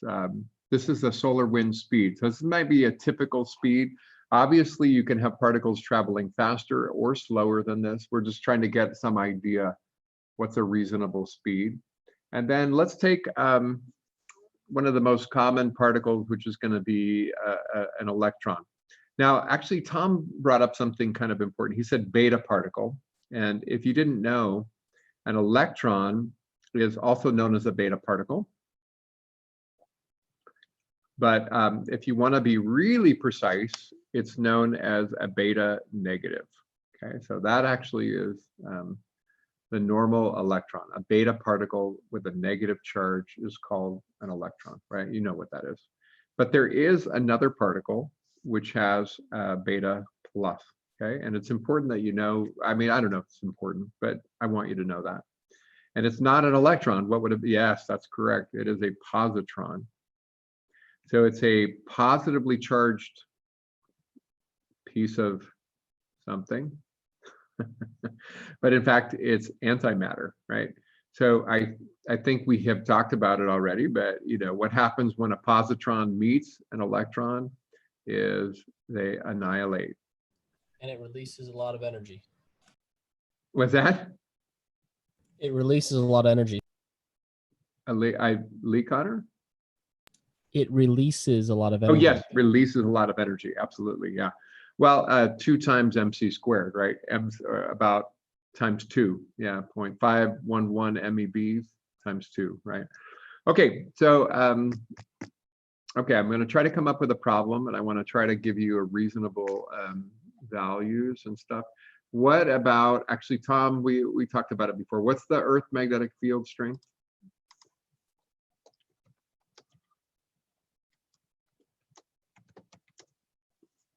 Okay, we've got the number 0.25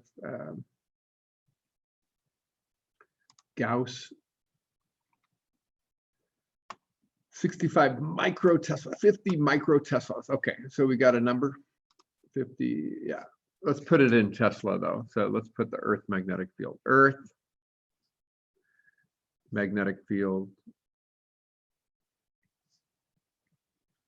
It's about 50 microteslas. 50 microtesla, right? That's just a center of the range. Okay, so Earth magnetic field 50 microtesla. We got the speed. We're going to take the electron, so we know the mass and the charge.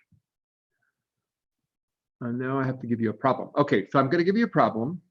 And again, it's an idealized kind of problem, but what else can I do, right? That's what I'm going to do. So I want you to imagine,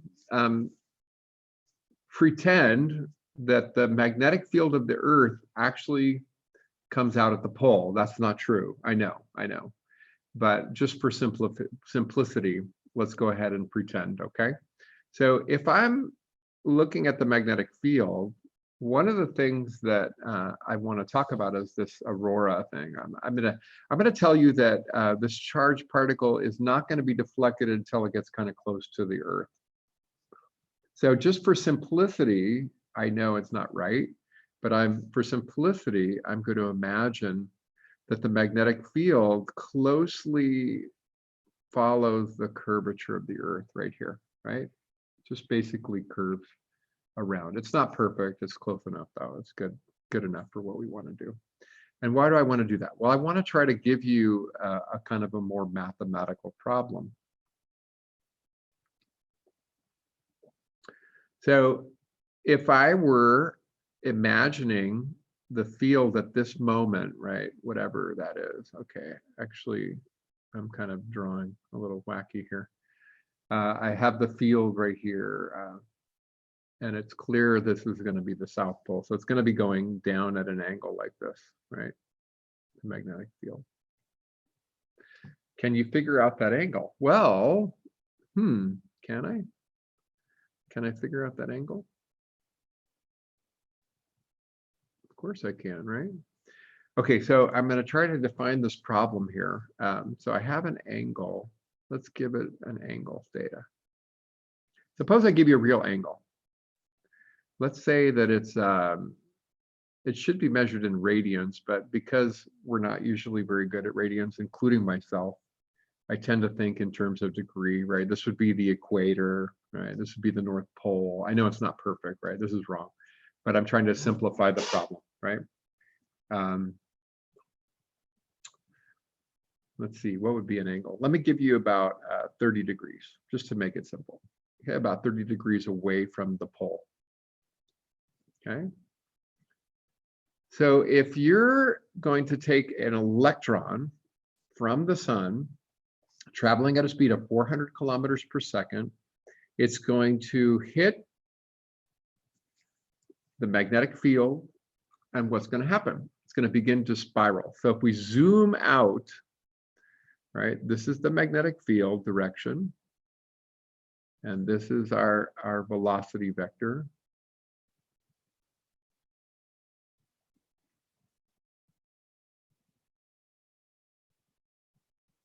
Yeah, okay, Tom put a comment here that 90 minus your latitude is this angle. Oh, sorry, this is your latitude, sorry, this is your latitude. So your latitude is the angle above the equator, so theta is 90. That's a good way to think about it, 90 minus your latitude, right? So we must be at a latitude of 60 degrees, okay? So anyways, I'm trying to characterize this problem here. When I look at this, I want to think about the idea that there's two pieces of the velocity.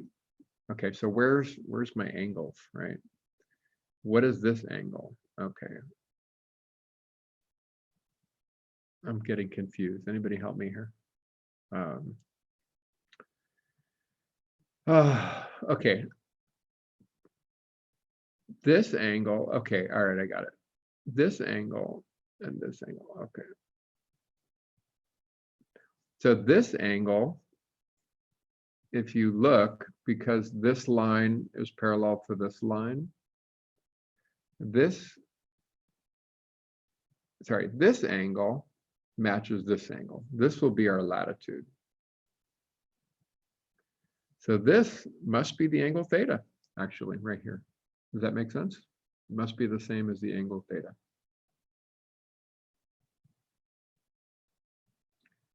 Anybody? Are you okay? I think I get it. You think you get it? Okay, so we had a parallel line. I'm sorry, we have this line and we have the velocity vector make a parallel.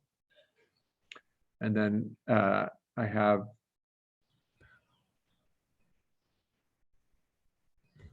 I don't know what I'm doing. Oh yeah, so this is the angle theta.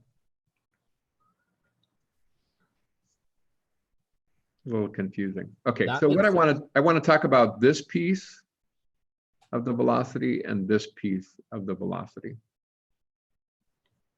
Okay, the piece of the velocity is along the magnetic field, and the piece of the velocity is perpendicular to the magnetic field. So you should draw my picture, and hopefully you get the same thing as me, right? The velocity, which is parallel to the field, is going to be across from the angle theta. It's going to be v sine of theta.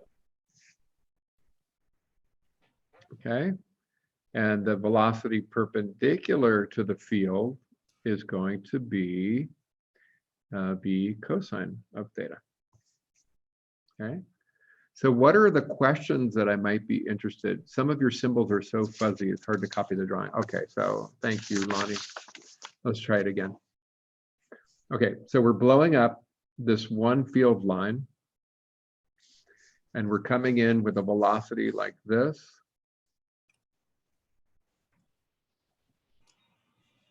Right? And the idea is that this is drawn from the center of the Earth to this place. And so this would be your latitude, which means this must be your latitude as well, right? So from the center of the Earth to that place. Okay, and then the velocity has a piece that is along the direction of the magnetic field. I mean, it's going the opposite direction, but anyways, it's along this direction. And there's also a piece that's perpendicular to that direction. So this must be the angle theta that I was referring to before, which I said is about 30 degrees. Okay, so theta equals 30 degrees. So what is this piece and what is this piece? So it's still the same thing, right?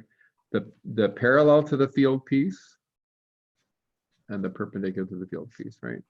The parallel piece is V times the sine of theta. Oh, did I do this wrong? I did this wrong. I did this wrong. I think I messed up. Isn't parallel supposed to be cosine? Yeah, I think I messed up. The cross from the angle. Oh, I totally messed up. Sorry. You guys need to fix that. Okay, this is cosine, and this is perpendicular to sine. Okay, now I've finally gotten it. Okay. So the parallel piece, the part of the velocity which is along the field, is this piece, and the perpendicular is this piece. So I'm going to tell you my questions. Question number 1. What is the radius of the helix? Okay. Let's see. Maybe I'm interested in the acceleration. And it's still going to be centripetal acceleration. I don't know if I'm going to do any power because I think it's going to be small. It's going to be tiny, I think. After doing the problems that we found, I think that power that it's radiating is really small, which means that most of the energy that the atmosphere gets is because of collisions of this particle or scattering of this particle with other air molecules. Okay, which is actually not what I understood. I thought as much of it was the radiation from synchrotron radiation, and based on our calculations now, I'm feeling like it's really not. Okay, anyways. And then the third one, and UV photons making ozone. What does that mean, Tom?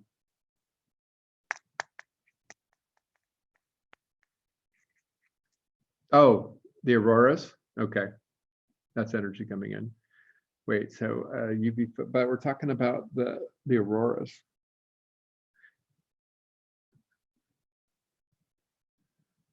Okay, not sure what you're talking about. Yeah, off topic. Okay, thank you. Okay, and then the last question, which I don't know if you will like it or not, but how long before, how much time this particle reaches the pole, assuming it doesn't get scattered, right? So I like this problem the best. This is my favorite one, but this one is going to need a little bit of work. Okay, so the radius of the helix, what are we going to do? Which part of the velocity is going to be responsible for moving it in circles? And the answer is this part, right? This part. So this is going to be your V perpendicular is going to let you do this. How about your acceleration? Same thing. It's a V perpendicular that's going to be doing that. But how long before the particle reaches the pole, you're going to need V parallel. Okay, so let's see how you do this.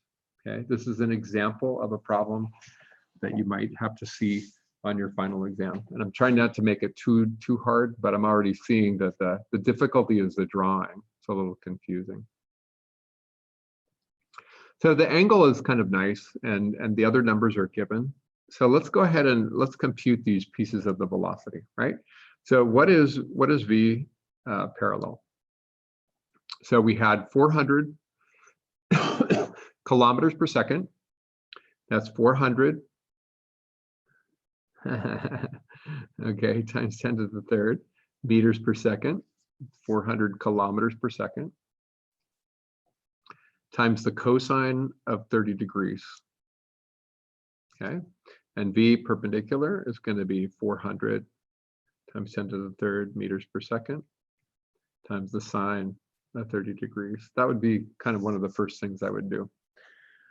Okay, so anybody know the sine of 30 degrees? Turns out to be a half, right? So, but anyways, what's the cosine of 30 degrees? 0.86, right? So anyways, do the math. Let's find the components, okay?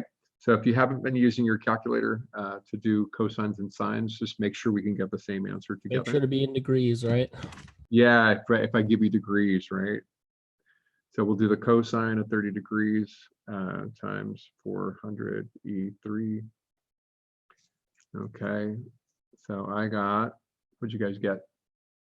3.46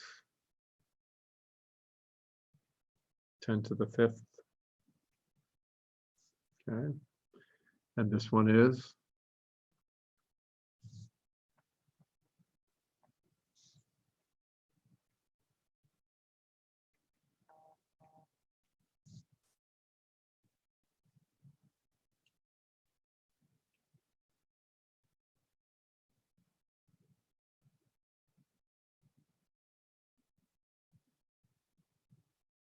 Exactly 200. Yeah. okay. All right, so we have our velocities. Now we want to talk about this. Okay, so the radius of the helix, actually it turns out we're going to go back and do exactly the same equation that which we've used several times today already, which you had to do for your homework. What is the radius of the helix, right? So the radius, we wrote this down, is going to be mv divided by qb. But we talked about how it's just the perpendicular velocity that you want to use, right? Only the part of the velocity that is perpendicular to the field is going to be relevant. Okay, so we're going to put in, is this a relativistic velocity right here? Not even close. Not even close. So we can ignore relativity in this case. Thank goodness, right? That makes it a little bit easier. I lost you guys. Hold on. Okay, so the mass of an electron, 9.11 times 10 to the negative 31. V perpendicular, 2 times 10 to the 5th. The Q, 1.6, 10 to the minus 19. And the B field, 50 times 10 to the minus 6. Okay. Okay, well, it looks like it's going to be a small number, but the electron is a pretty small quantity. Oh, this is interesting. I didn't know this. This is great. Thank you, guys. You're helping me do calculate. I don't know why I've never done this before. This is fun. 9.11, 10 to the minus 31 times 2 times 10 to the 5th. Divided by 1.602. I must have done this. Divided by 50e negative 6. Okay, can I get some numbers here? This is so cool. Wow, that is awesome. Yes, okay. So I got the same number as Lonnie. So we got 0.02, I got 228.7, but anyways, 227, which is exactly what? 2.27 centimeters. What? That's awesome. How cool is that? Electrons are spiraling on a 2.25 centimeter. That is crazy. Wow. How about that? Even in this weak magnetic field, that's the size of the spiral. So that's a pretty tight little spiral, tighter than I would have expected. Why is it so tight? What's making it so tight? What's the real reason when you look at this?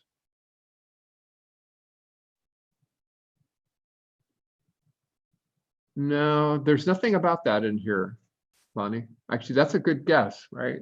electrons don't like each other. But in this particular calculation that we're doing, we're not actually thinking about any other electrons. We're just thinking about one at a time. Charge. The charge, okay, is it big or is it small? It's a pretty small charge compared to the other question we had. And so the effect of the magnetic field should be, that's weird. Is this the right formula? The larger the magnetic field, the smaller the radius. Yeah, that's right. Larger the charge, larger the radius. Smaller the charge, larger, I don't know. I think the real reason is right here, right? The mass is really tiny. So even though, and the speed is not that fast either, but that should make it smaller, not bigger. I don't know. The fact that this is so, small velocity. Okay, small mass, small velocity. Small mass, small velocity. I guess that's the best reason. I don't know. Maybe that's a bad question. It wasn't a great question. Okay. Okay, so number one, what was the radius of the helix? 2.27 centimeters. How about that? Okay. And then the second question, what's the acceleration? Okay, so you're going to go back to the acceleration. Now, why am I not going to use the full velocity? Anybody? What kind of acceleration is the electron experiencing?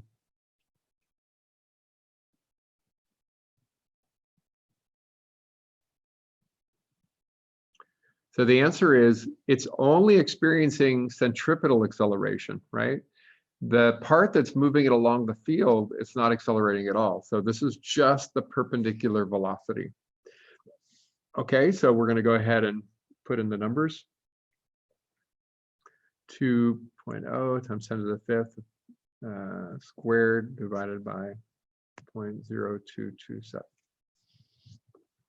So it's going to be a pretty large acceleration. Maybe we should do the Larmor equation.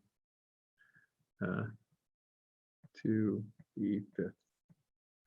squared divided by 0.0227. They get a pretty big number. 1.76 times 10 to the 12th meters per second squared. That's a pretty large number. Now maybe I need to do that. Huh. I don't know where this went. Okay. Since that's acceleration, is that technically a lot? Because that's faster than the speed of light. That's an acceleration. It's not faster than the speed of light. So that's allowed. It's allowed to be a number greater than Sure. 3 times 10 to the 8. Yeah. Cool. Okay, so let's go back to I think maybe I should have added the question about the Larmor. Let's put that in. Let's find the power that's being radiated because of this. Okay, so I have 2/3 k q squared a squared over c cubed. Okay, there's my equation.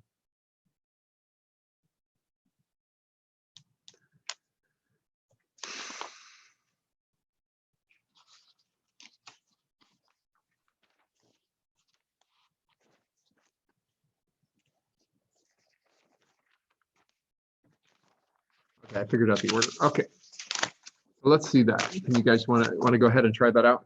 So k 2/3 8.99 10 to the 9th 1.602 10 to the minus 19th squared a 1.76 10 to the minus 10 to the positive 12th squared.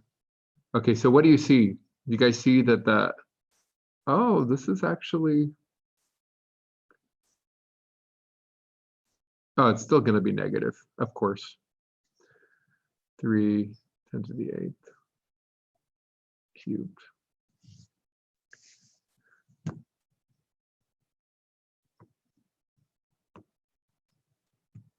You want units? Okay. Okay, so K is 8.99 times 10 to the 9th newtons meters squared per coulomb squared. So when you multiply by the coulomb squared, that's going to cancel. You have Newton meter squared, And then you're going to have meters squared per second to the fourth, right? So should we do the dimensional analysis here? We've got Newton meter squared per Coulomb squared times Coulomb squared times meter per second squared divided by meters per second cubed. Okay. So these cancel. I get newtons meter to the fourth second to the fourth over meters cubed per second cubed.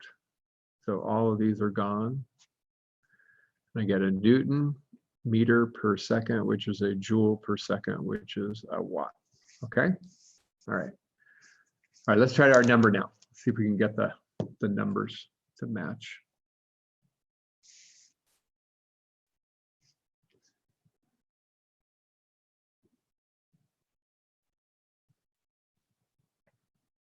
Okay, so 2 times 8.99 E9.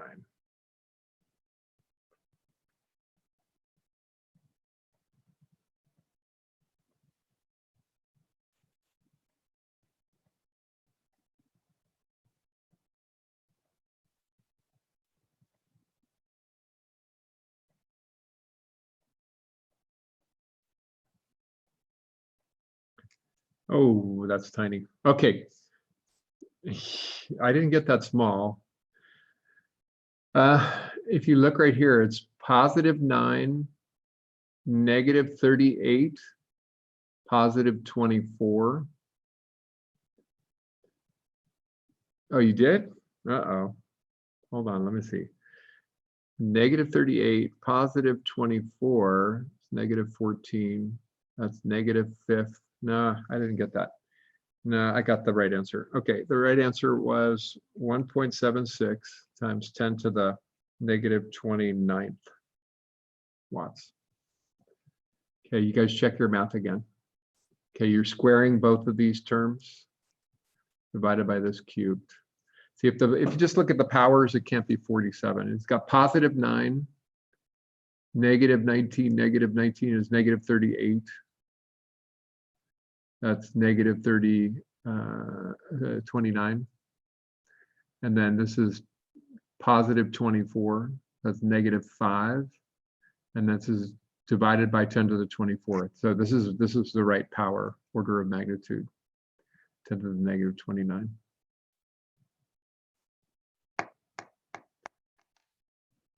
Okay. All right, good. Okay. You got the same.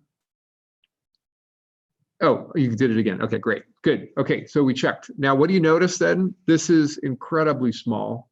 Again, we could try to do a kinetic energy calculation just to see like where are we at right here. 1/2, 9.11, 10 to the -31 times the speed 2, 10 to the 5th. It's going to be tiny, right? Meters per second squared. Yeah, that's true. But yeah, that's a good point. Tom, oh, great point, actually, Tom. That's a single electron. It seems pretty insignificant, but good point. Yeah, if you bring a whole mole of them, or hundreds of billions of moles, it suddenly becomes a significant thing. That is a great point. Thank you, Tom. That's wonderful. All right, times 2e5 squared. That makes much more sense. Okay, the kinetic energy actually is 1.82 times 10 to the -20 joules. So this one's not as different as I might have expected, but yeah. Okay, so Tom is bringing up, yeah, so we're not talking about a coronal mass ejection though. We're talking about just a regular solar wind. But you're right. I mean, if you take, this is a single electron. That's a really great point. A single electron is giving this much power. And if you consider the solar wind, well, actually just the concept of a mole, right? What's the mole? 6.022, 10 to the 23rd, right? 6.02 times 10 to the 23rd. That's the quantity this pen right here has, right? I mean, that's just one pen's worth. And the sun obviously is going to be many, many orders of magnitudes, millions of moles maybe. So you could imagine that we get into, but you know, I don't know. The auroras are clearly much more energetic than this, right? So the energy that we see radiating from the auroras is not this energy. It's not this power. It's this, right? When you take this energy of kinetic energy and you smash it into the atmosphere, this will eventually be absorbed by the atoms in the atmosphere. And those getting excited are the things that are lighting up, okay? So it's not gonna be synchrotron radiation. That's what we just showed, right? It just doesn't work, it's too small. But if you take the kinetic energy and multiply by the moles, you suddenly get a huge amount of energy influx from these electrons, and that is going to be why it's so brilliant and beautiful and lights up the sky. Okay, so that's a messy problem. Gosh, could I do something easier? Maybe it'll be a word problem. Describe the motion of the electron. Why is it a helix? I don't know. Okay, I want to do something that I didn't do with you guys, and I think is really cool. And I put it on, I don't know, I'd like to put it on the final. So I want to make sure you know how to do this. Okay, and the final topic, let's take a look, is, or not necessarily the final topic, because we still have a little time. I think maybe if you have another idea, let's go ahead and talk about it. Let me go ahead and bring back our page. Oops, not that one. Oh, close enough. Okay. So here we are. We're on this topic down here. Supernova type 1A. So I think we have talked about this. The supernova type 1A is a white dwarf. And this is not what I want to talk about. I don't want to talk about that. I don't want to talk about that at all. Oh, darn it. Okay. But anyways, this is the typical picture. This is a more likely, I don't know if it's more likely, actually. I don't know anything. I know that this is one scenario. Let's talk about this scenario. It's a little easier. So one star has collapsed and formed a white dwarf, and the other star is a red giant. And what it does is it feeds the white dwarf. And the white dwarf, little by little, will gain mass. And on the day that it becomes goes above the Chandrasekhar limit, the electron degeneracy pressure can no longer support it, and so it's going to collapse. Okay, so that's the type 1A supernova. Okay, that I want to talk about. Okay, so it could be something else, but again, I don't want to talk about it. These are really cool simulations. They are, wow, they're so cool. Blah blah blah blah blah blah. Okay. Here it is. Here is the light curve. So I want you to understand a principle, and this is a big important thing that we are not really going to be able to talk about the whole thing, but let's talk a little bit about it.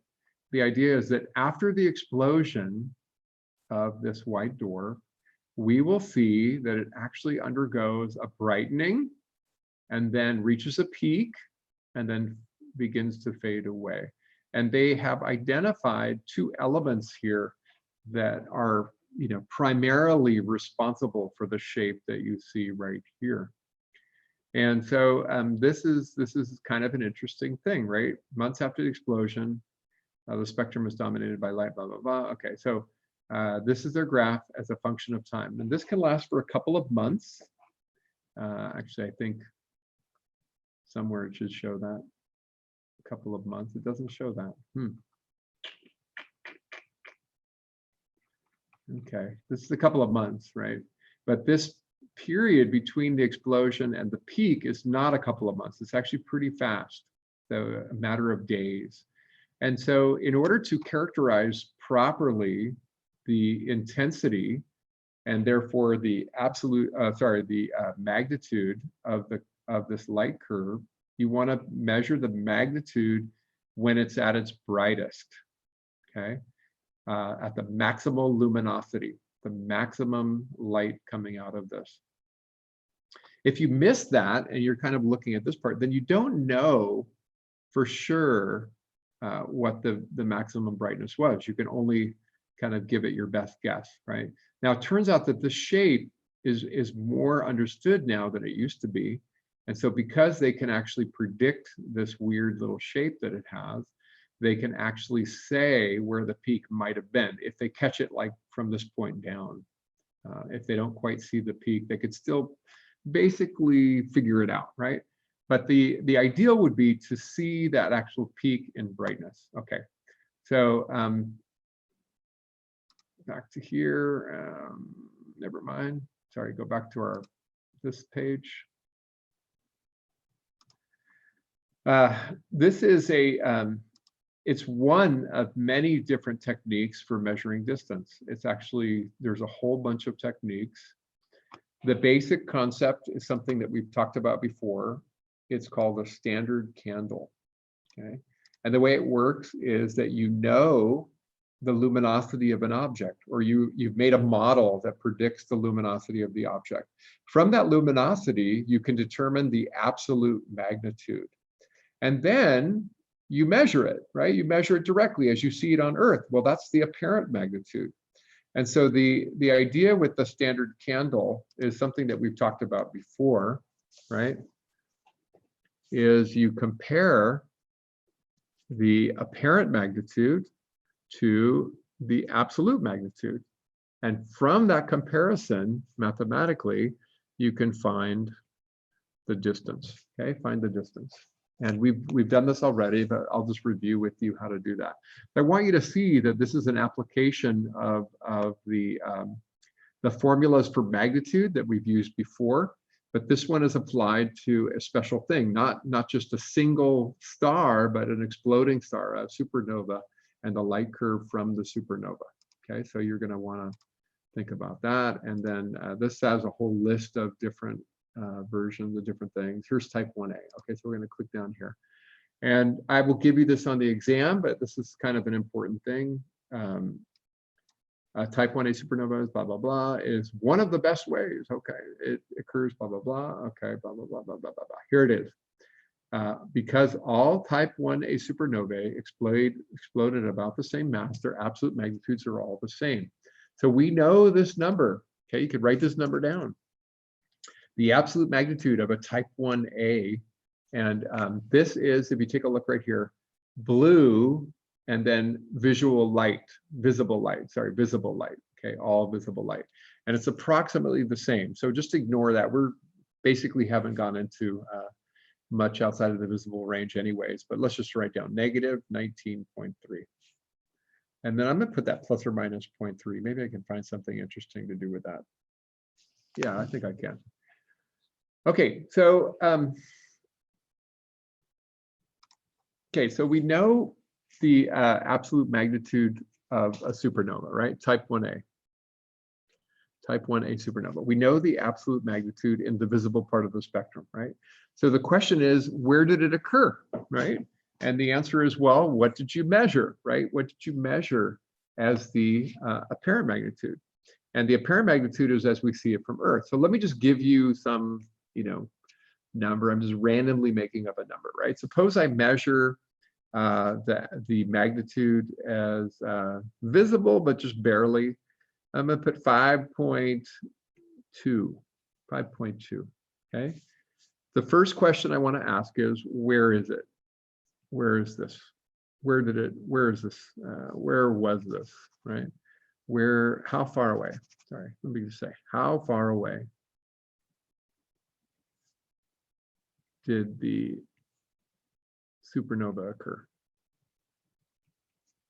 So just to review with you, how do you compare the magnitudes and do that calculation? Does everybody remember the magnitude calculation?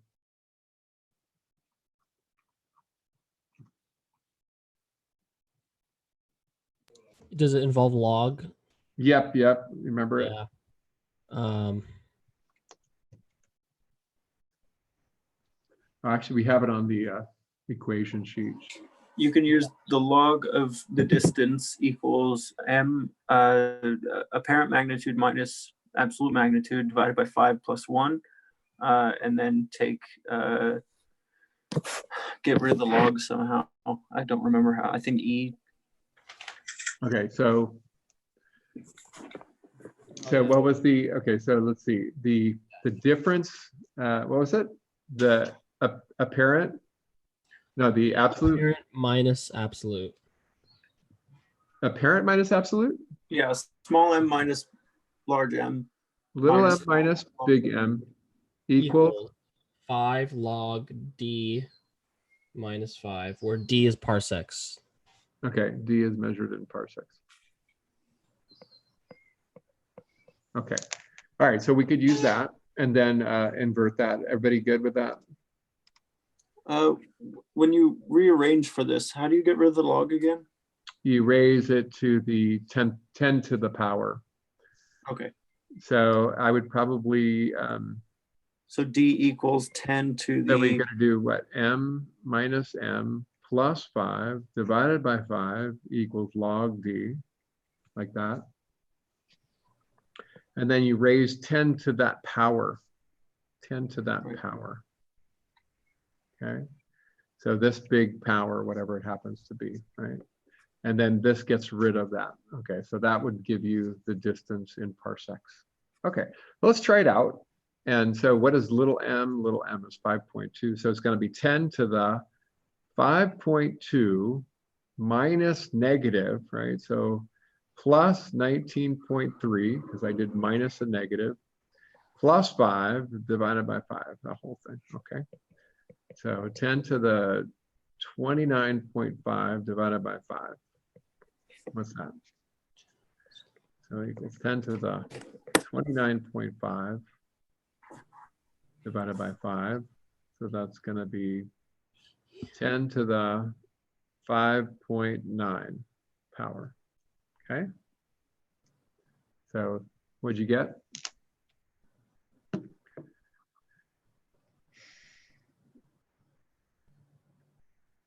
Ten y to the x 5.9. Not quite a million, right? It would have been a million if it was 10 to the 6th. What'd you get? Oh.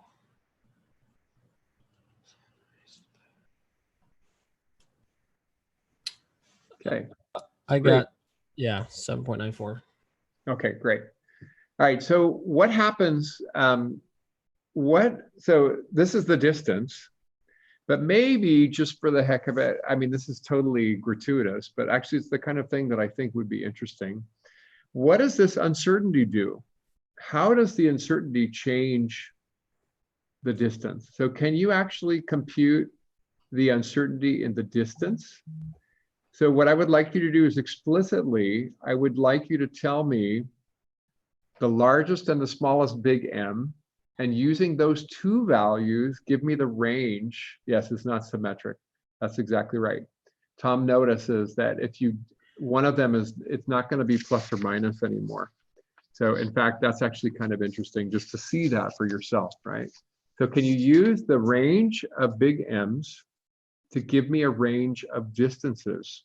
Okay, so we use the best value and we got a value, right? We got a distance, 7.94 times 10 to the 5th. But let's repeat the calculation with, instead of 19.3, let's use plus 19.3, so negative 19, right? You understand? Yes. Yeah. Okay. Yeah. Okay. So let's try this. M equals negative 19.3 plus 0.3 is negative 19.0. The distance becomes, and the only thing that changed is 0.3 divided by 5. Little tiny thing. Oh man, I can't think anymore. How's your brain? Is it working still? 5.2 plus 19 plus 5 divided by 5. So 5.84. Okay.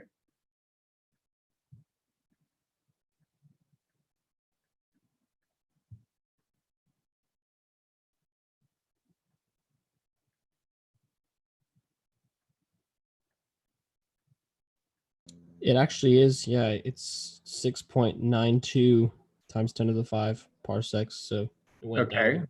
So that is going to be That's is that closer or further? Oh.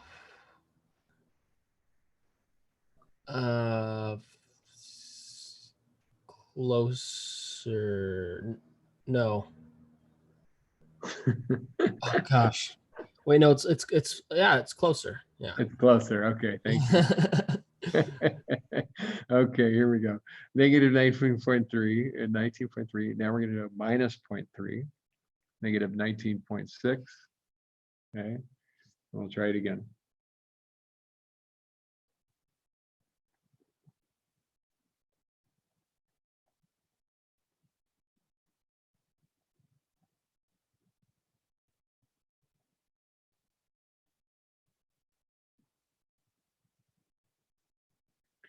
Okay, 9.12. You got it, Tom, already. Okay. So,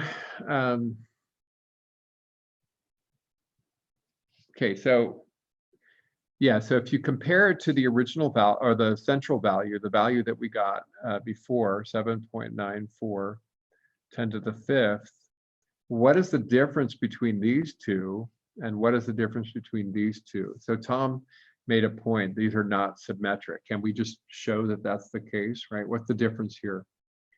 So this is going to be, you can actually do it pretty quickly, 1.02 times 10 to the fifth. All right, that's the difference. And here, what is it? This is 1.18. So it's interesting because of this log, right?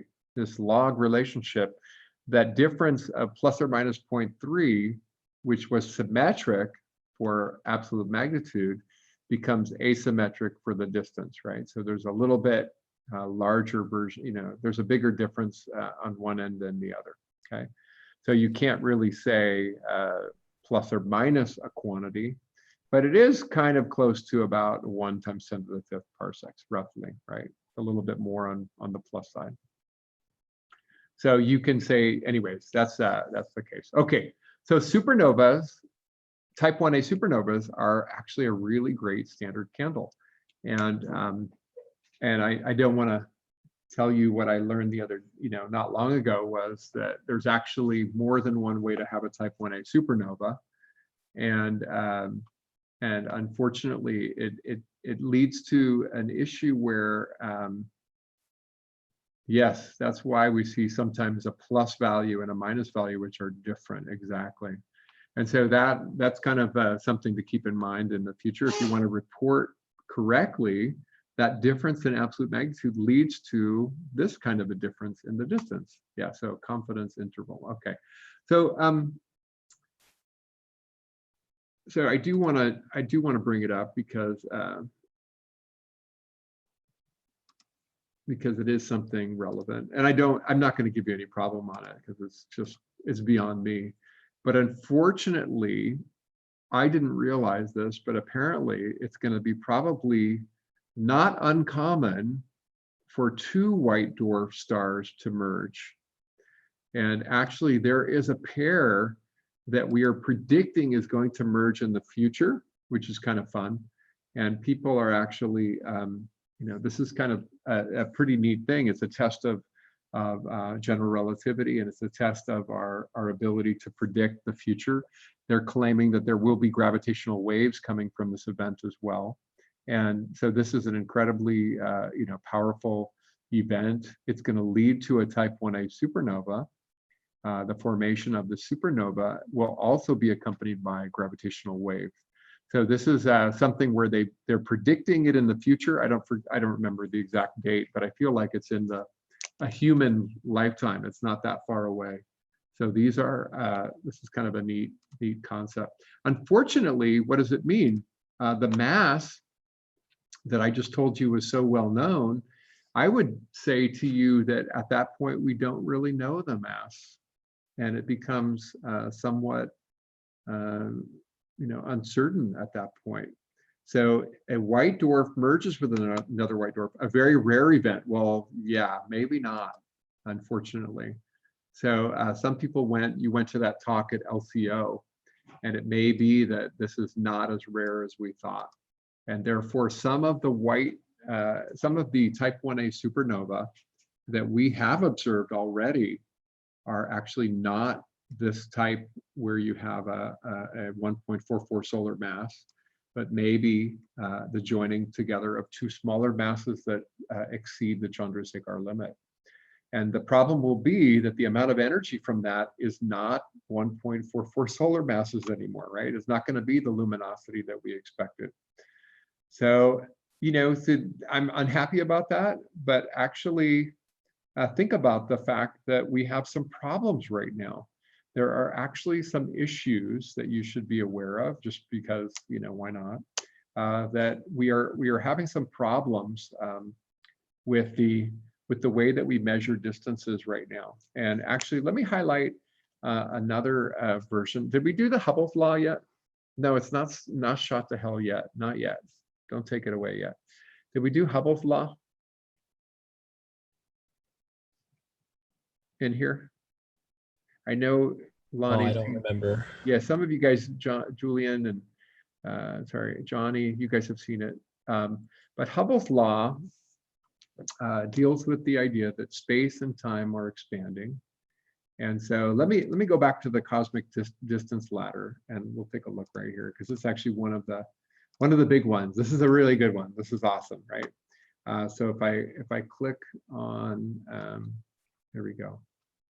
Should be here, Hubble's law. Here we go, Hubble's law. Okay. Hubble's law says that the universe is expanding, and it's like, kind of like the surface of a balloon. I don't know. I'm looking for something. We have no pictures. Oh, I don't want to show you this yet. Okay, here we go. Let's see, expanding universe. Let's try to visualize the expanding universe. Okay. So the universe is expanding. This is a visualization, I guess. This is kind of like what you want to think about. At least it gives you the right kind of idea. In fact, space-time is not a two-dimensional sphere surface, right? It's four-dimensional. But anyways, suppose you have a little balloon and you have objects that are located on that balloon. When the balloon grows, the space between the objects grows, right? But if you compare objects that are right next to each other, you see that distance grows. But what if their objects were, you know, across from each other, even further away? Then as this grows and this grows, these two objects will see each other moving apart faster than these two objects. So we will see objects moving away from us faster the further away they are from us. And I think maybe I should just draw a picture for you, but oh my gosh, I don't think I can do that. Okay, here, look up. Let's take the speed of light is not going to be relevant, or not relevant, but not a limit anymore. Okay, so I have this grid, and this grid represents space-time. And the idea is that earlier the space-time was more compact, and later it's expanded and becomes greater. If I consider the distance between two spots right here, when the space-time expands, then all of the spacing increases, right? So all of the spacing increases. So the size of the grid is just getting bigger, right? So these 2 points that were originally right here are now further apart. We see them separating from each other. But if I do the same thing, right? If I go between these 2 points, so there's A, there's B, and there's C, right? If I ask what happened to A and C, how do they look? The answer is that A and B and C will see that A is getting further away because this distance and this distance has grown. And so what happens is Hubble's law says that if we watch something in the universe that's not nearby, that we will see it moving away from us. And the speed that we see it moving away from us, v, is directly proportional to how far away the object is from us. And the constant of proportionality is called the Hubble constant. And so this is the formula, right? The further away something is, the greater it will appear to recede from us. Okay, so actually, the current value of the Hubble constant is 70 kilometers per second per megaparsec. Okay, that's our current value. So the idea is, here we are around our sun, we're on the planet right here, we're at our sun, we're looking out at the world, looking out at the universe, and we see a galaxy that's pretty far away, right? We see some galaxy that's very far away from us.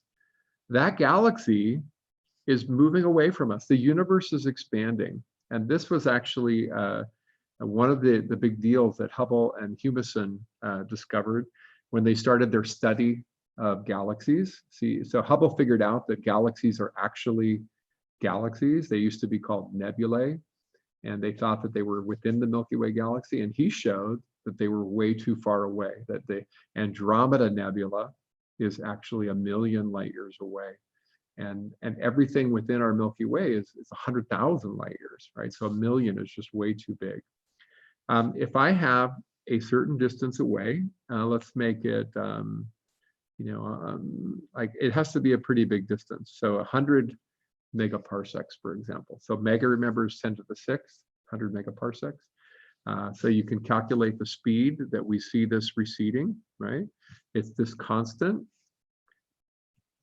times the distance, okay? So you do the calculation, it's 70 times 100. It's 7,000. Okay, so I got to reduce, okay. 7,000 kilometers per second per megaparsecs times 100 megaparsec gives you 7,000 kilometers per second. So how do we know that the galaxy was moving away from us? Well, the light of that galaxy is redshifted.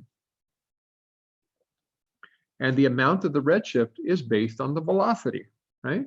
So actually that's cool. So it kind of confirms, I mean, that's actually the interpretation, right? From the redshift, we can calculate the speed, and then they develop this formula to kind of talk about how that works. But what if you go further? What if you go twice as far away, right? If you go twice as far away, another galaxy over here is twice as far away, 200 megaparsecs, then what does it mean? That galaxy has to be receding not at 7,000, but it would be 14,000 kilometers per second. Okay, and that's pretty big, right? And obviously leads to a greater redshift. Okay, so actually there is something kind of cool called the Hubble distance. Hubble distance. And actually, let me say, I could ask you to do this, derive the Hubble distance. Okay, so what is the Hubble distance? I'm going to ask you to derive it. Derive the Hubble distance. Okay, and what is it? The Hubble distance is the distance at which a galaxy or other objects, it's going to be a galaxy, is receding at c, the speed of light. Okay. Yeah. Sorry. So Hubble first measured Andromeda to be 100 million light, to 1 million light years. If you look in the chat, Tom is telling us the actual distance is 2.5. That's correct. Hubble wasn't right the first time. His first constant wasn't right either. And so, it's evolved since then. Actually, even in the years that I've been teaching, the value of the Hubble constant has changed. Okay. So let's derive the Hubble distance. Okay. So you guys know the speed of light. What's the speed of light? 3 times 10 to the 8th meters per second, which is 3 times 10 to the 5th kilometers per second, if you want to use that. Okay, so what is it? With our current value of the Hubble constant, so V equals 70, and we know there's V. So 3 times 10 to the 5th kilometers per second equals 70 kilometers per second per megaparsec times d. Okay. So what is the distance? Pretty big, right?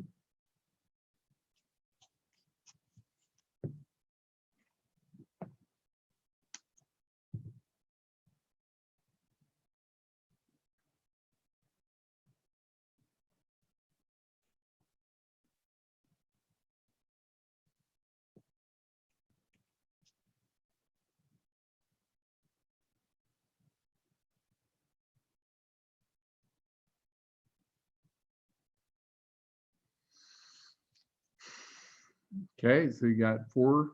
Anybody got the rest?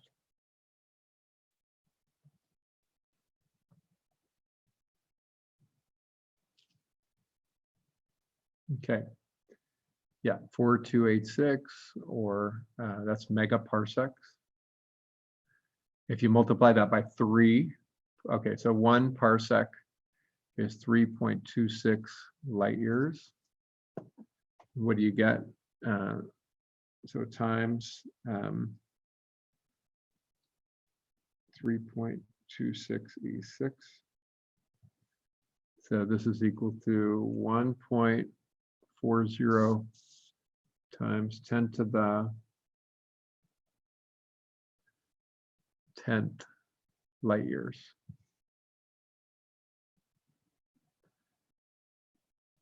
Did I do that right? Seems wrong. It's too big. Oh, that's right. Huh. Interesting. Okay, so this is how big? 14 giga light years. How about that?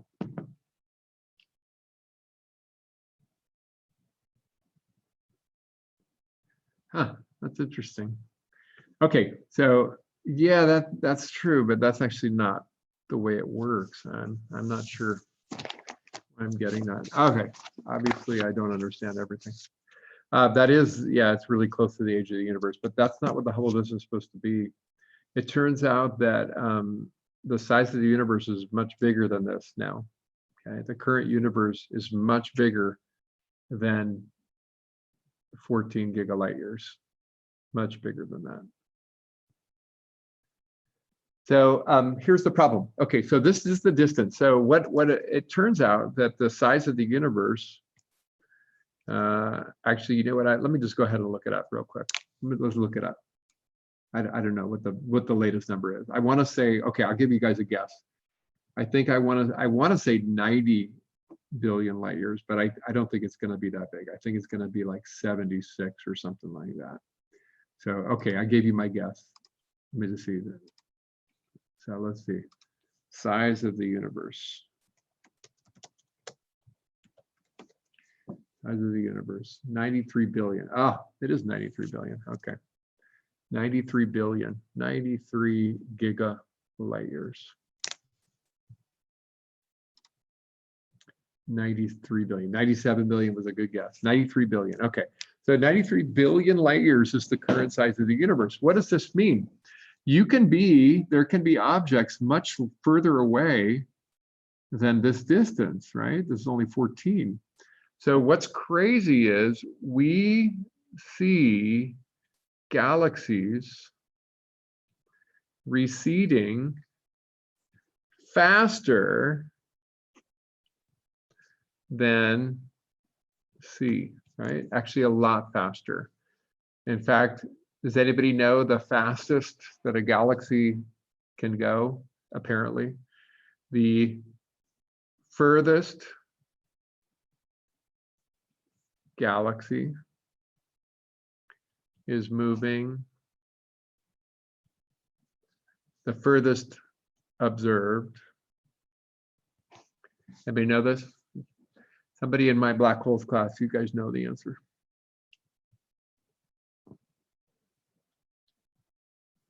At 11 C. 11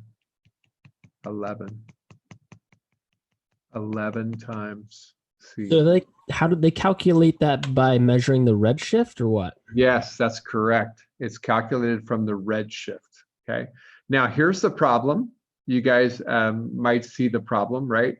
I thought we said nothing can go faster than the speed of light, right?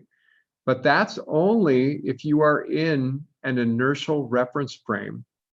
And so this speed limit of c that you and I are used to does not apply when we're talking about the vast distances between galaxies, because the space and time are expanding. So expanding space-time or accelerating reference frames, you have to use general relativity, and that is no longer the speed limit. So this is pretty crazy. There's actually a z number. I just want to make sure you guys are aware of that. The z number is the speed divided by c, right? And so if I look for the most distant galaxy, let's just take a look, right? The most distant galaxy, the most distant galaxy in the universe. Okay, that sounds pretty good, right? And the list of most distant galaxies. What, 13? Oh my gosh, I might be wrong. I might be wrong. I thought it was 11. Oh, I thought it was. Yeah, there it is. GNZ11. That is the most distant object. Okay, so the actual distance is not working with the Hubble formula anymore. Something's wrong. And the real Hubble formula, I guess, has to be modified when you go to these extreme distances. It can't work in a linear way anymore. But anyways, this is the Z. Okay, so the Z number is your redshift as a how much faster than the speed of light, like a Mach number for the speed of sound. Okay, so let's take a look right here and actually talk about Hubble's law for a minute. Hubble's law, turns out, can be observed in a number of different ways. And actually, over the years, this is the original Hubble measurements are not shown here, but they were done with very small distances, relatively small distances. And then as time went on, this was extended, and we saw that the law continues to work. So there is a reality that it's probably not linear anymore, right? It stops being linear at some point. And there are different versions of it here. I don't know what that means, actually. I can't even tell you what that means. But the idea is that that the future, at least at first, seemed a little uncertain. What would happen to the universe? Is it going to be collapse back down again, or is it going to continue expanding and stop, or is it continue expanding and have some speed when it gets to infinity? And that's probably the case, by the way. But that unknown is kind of part of what we're dealing with. Okay, so take a look right here. I want you to see real scientific data here, okay, or at least the display of the data. So here we have 4 different values of the Hubble constant, and they're made with different surveys. These are all surveys of the sky. The Hubble did a survey, Spitzer did a survey, WMAP is another satellite, an infrared satellite. This is infrared, visible, and infrared, visible, mainly visible. And then Planck is microwave background radiation. Okay, so there's 4 different satellite surveys. And as you can see, there's error bars, right? This is the range of acceptable values, right? They believe this is the best value, but they have uncertainty, which is this range right here. So when you look at these first 2 numbers, would you say they agree? Pretty strongly, right? Yeah. They agree very strong. Yeah, I mean, like almost entirely, almost the same, right? This one's a little bit offset. Let's see if we have see our comments here. Isn't the real life error bigger since they don't overlap? I'm not sure what you mean. What's real life? These are real life. These are real measurements. These are real versus measurement error. I'm not sure what you mean by real life. Okay, I think, okay, so Tom is saying the actual Hubble constant, well, this is what we want to get to. This is a quandary, a problem. Yes, okay. So I want you to understand something important, right? These agree, but they're not perfect, but actually it doesn't have to be perfect. As long as there's a region that overlaps, these are considered to be consistent. How about with these three? Would you say that they're consistent? Again, if there's a region that overlaps, then they can say that they are consistent values. They don't agree perfectly, but they are still consistent. You know, so far we have not broken away from our original model. But now I want you to look right here, and I want you to see that this range of values does not overlap with all of this data. It's fine with this one, but not with these two. And if we have place a high value on these data points, the question is, do they agree? And the answer is absolutely not. They do not all agree. And so we have a problem. And this is a problem that we currently have today. We cannot say what the issue is exactly, but there may be a solution. But in fact, it's even more than I said, right? So if you look right here, there's an evolution in the data. So you can notice the error bars tend to be bigger in the beginning. Even the WMAP, WMAP, the 3-year survey, here's our error bars.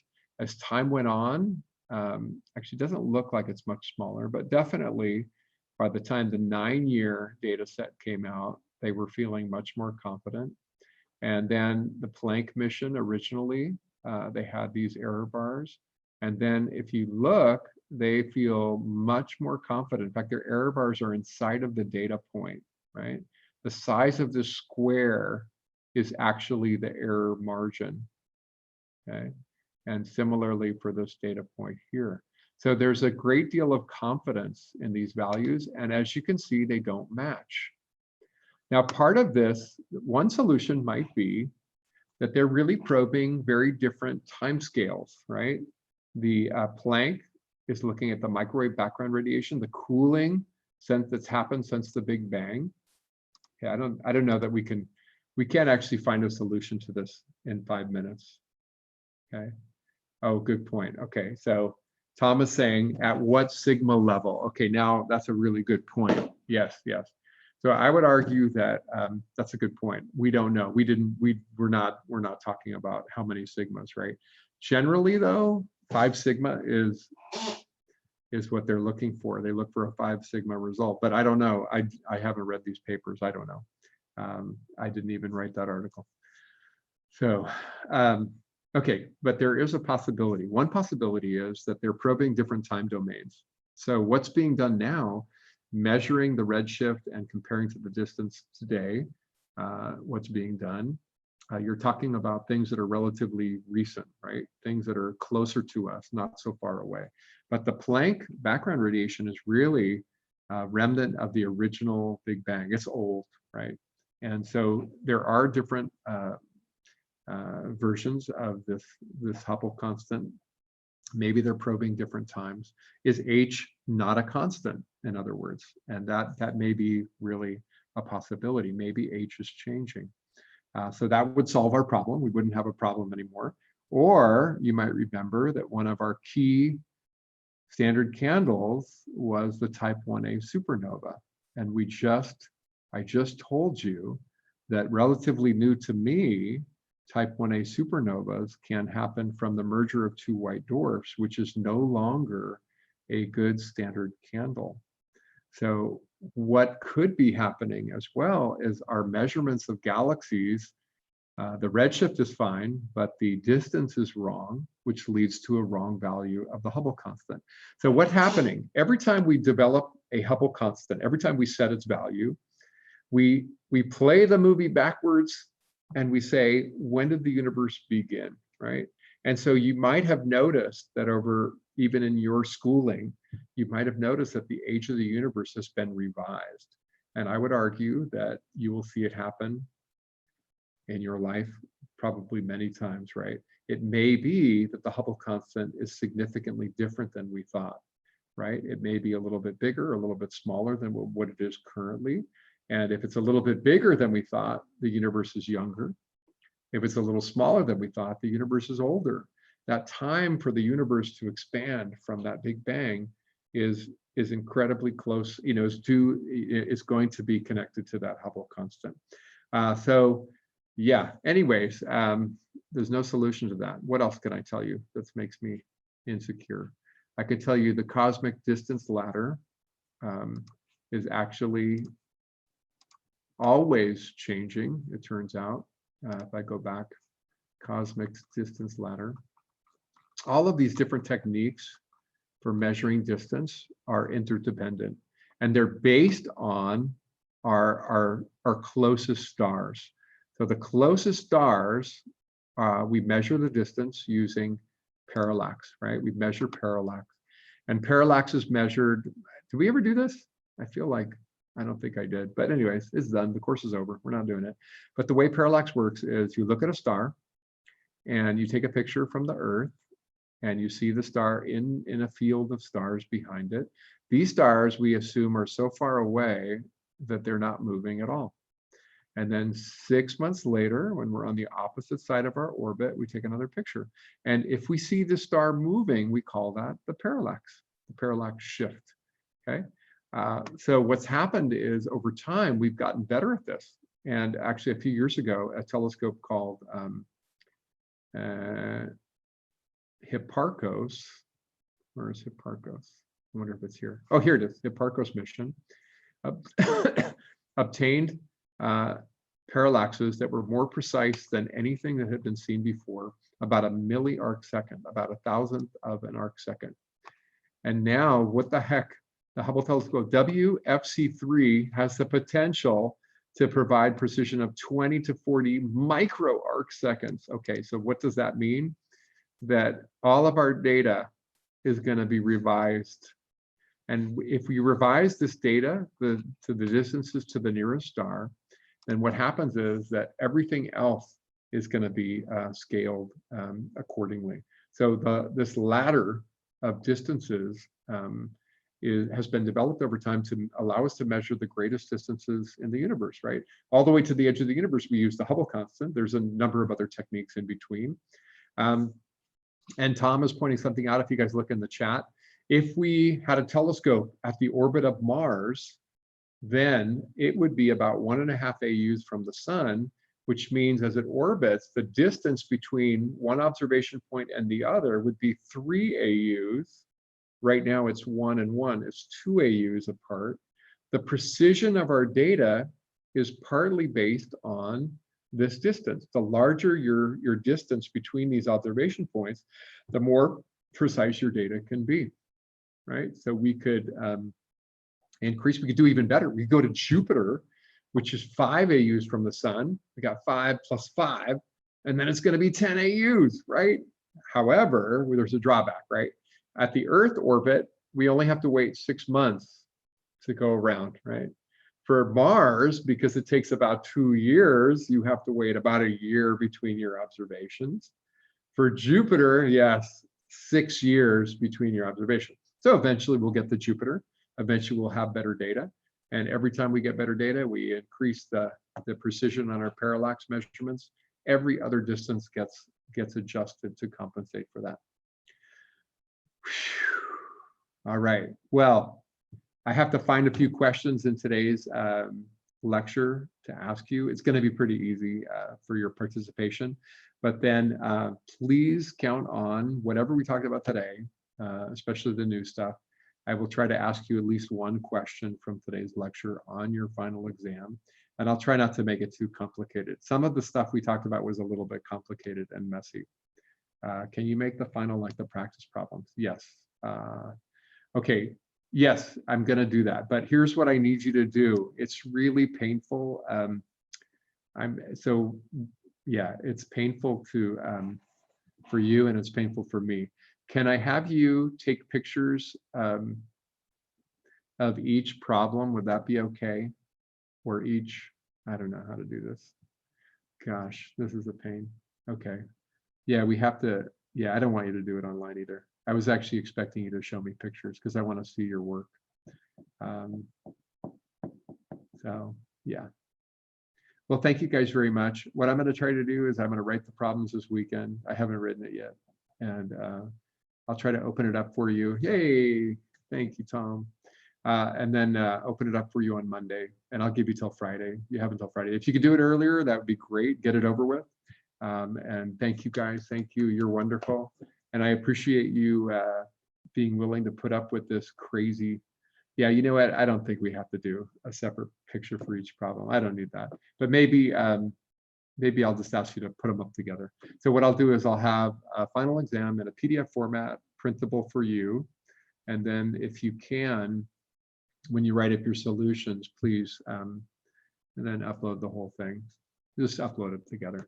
But yeah, it would be on Canvas, right? Put it on Canvas. Don't send it to me by email, please, because actually I'm losing stuff. I have way too many emails. So that way I will actually be able to get all your grades together. Okay, so I promise anybody who's stuck with me this far, you're doing fine. And I know you don't know your grade yet, but if you stuck with me, I'm sure you're an A or B student or something like that, unless you really, you know, just can't solve any of the problems, and then maybe you're a C student. But if you stuck with me, you're passing the class somehow. If you did all the work, if you don't do the work, then I have to penalize you. But otherwise, yeah. So if you haven't given me some work, by the way, please submit it. And if you can submit it on Canvas, it's a little easier for me to find than in my email. I'm looking through my email and I'll find it if you gave it to me.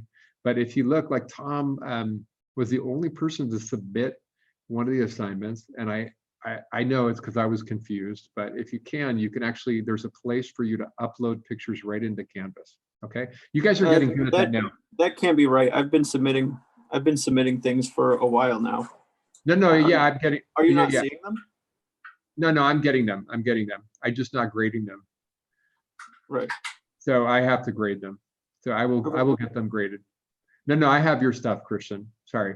No, what I meant is there was one assignment where everybody submitted to the one place, but not to the place where I was expecting it to be. That's all right. No big deal. Yeah. Our midterms. Yes.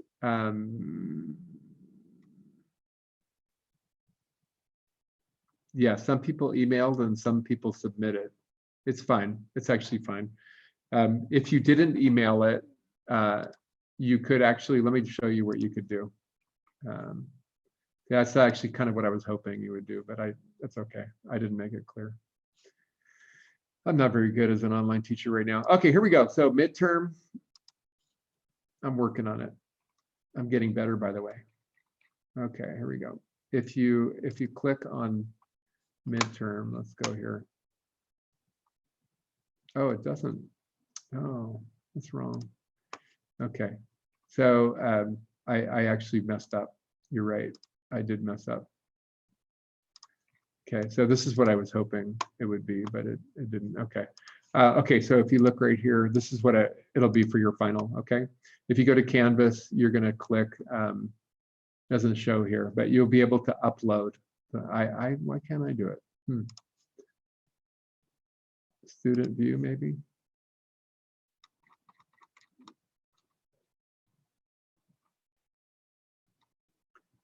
Maybe I can do it. Oh, where to go? You click on here. Oh, here. You'll get this button now, and you can upload. Okay. Can you upload more than one? Yeah, you can add. Great. Okay. And you guys, actually, the nice thing about Canvas is it doesn't matter if your picture's sideways or something. I can actually rotate it right in Canvas, and so it makes it a little bit easier for me to read. Yeah, Excel is fine too. That's fine. No matter what, if you see that submit assignment, upload either your Excel spreadsheet like Tom is doing. If you guys are not using, actually, Tom has been teaching me Excel tricks that I didn't even know about, like setting constants and things like that. I didn't know about that. Anyways, he has C, he has the mass of the Earth, all these constants, and then he can use the constants in his calculations in the Excel spreadsheet. It's pretty cool. If you guys want to learn from Tom, maybe he could give you some tips, but it's pretty useful. I wish I had known some of those tips when I was a graduate student. That would have been cool. Yeah, so submit it either as an Excel spreadsheet or pictures. Okay, one or the other. All right, so that's it, guys. That's all she wrote. Thank you guys for being here, and we'll get you finished up. And thank goodness we're able to move on. Anybody taking us the summer classes, or are you taking a break? Thank you guys for being here. Thank you, thank you, thank you. You can talk. Thanks, Sean. Thank you. Thanks for being here. So look for exam Monday morning, and they just have it in by Friday, okay? And then we're good. All right, well, thank you guys very much. Have a wonderful day. Even Thanks, though online is a struggle. Thanks so much. Sean. Stay healthy. Bye. Okay, and you, yeah, safe, be safe. And once this is over, hopefully we'll all get to meet up again and have a star party with our telescope, right? And yes, I hope some of you, if some of you guys are, some of you are on my, hopefully going to the Earth and Planetary Sciences celebration today. Just a short little presentation. Yeah, I'll be there. Okay, great. All right, guys. All right, we'll see you later. Have a great weekend. And next week is finals. Okay. Ciao. Adios. Thanks. Bye. Bye. All right.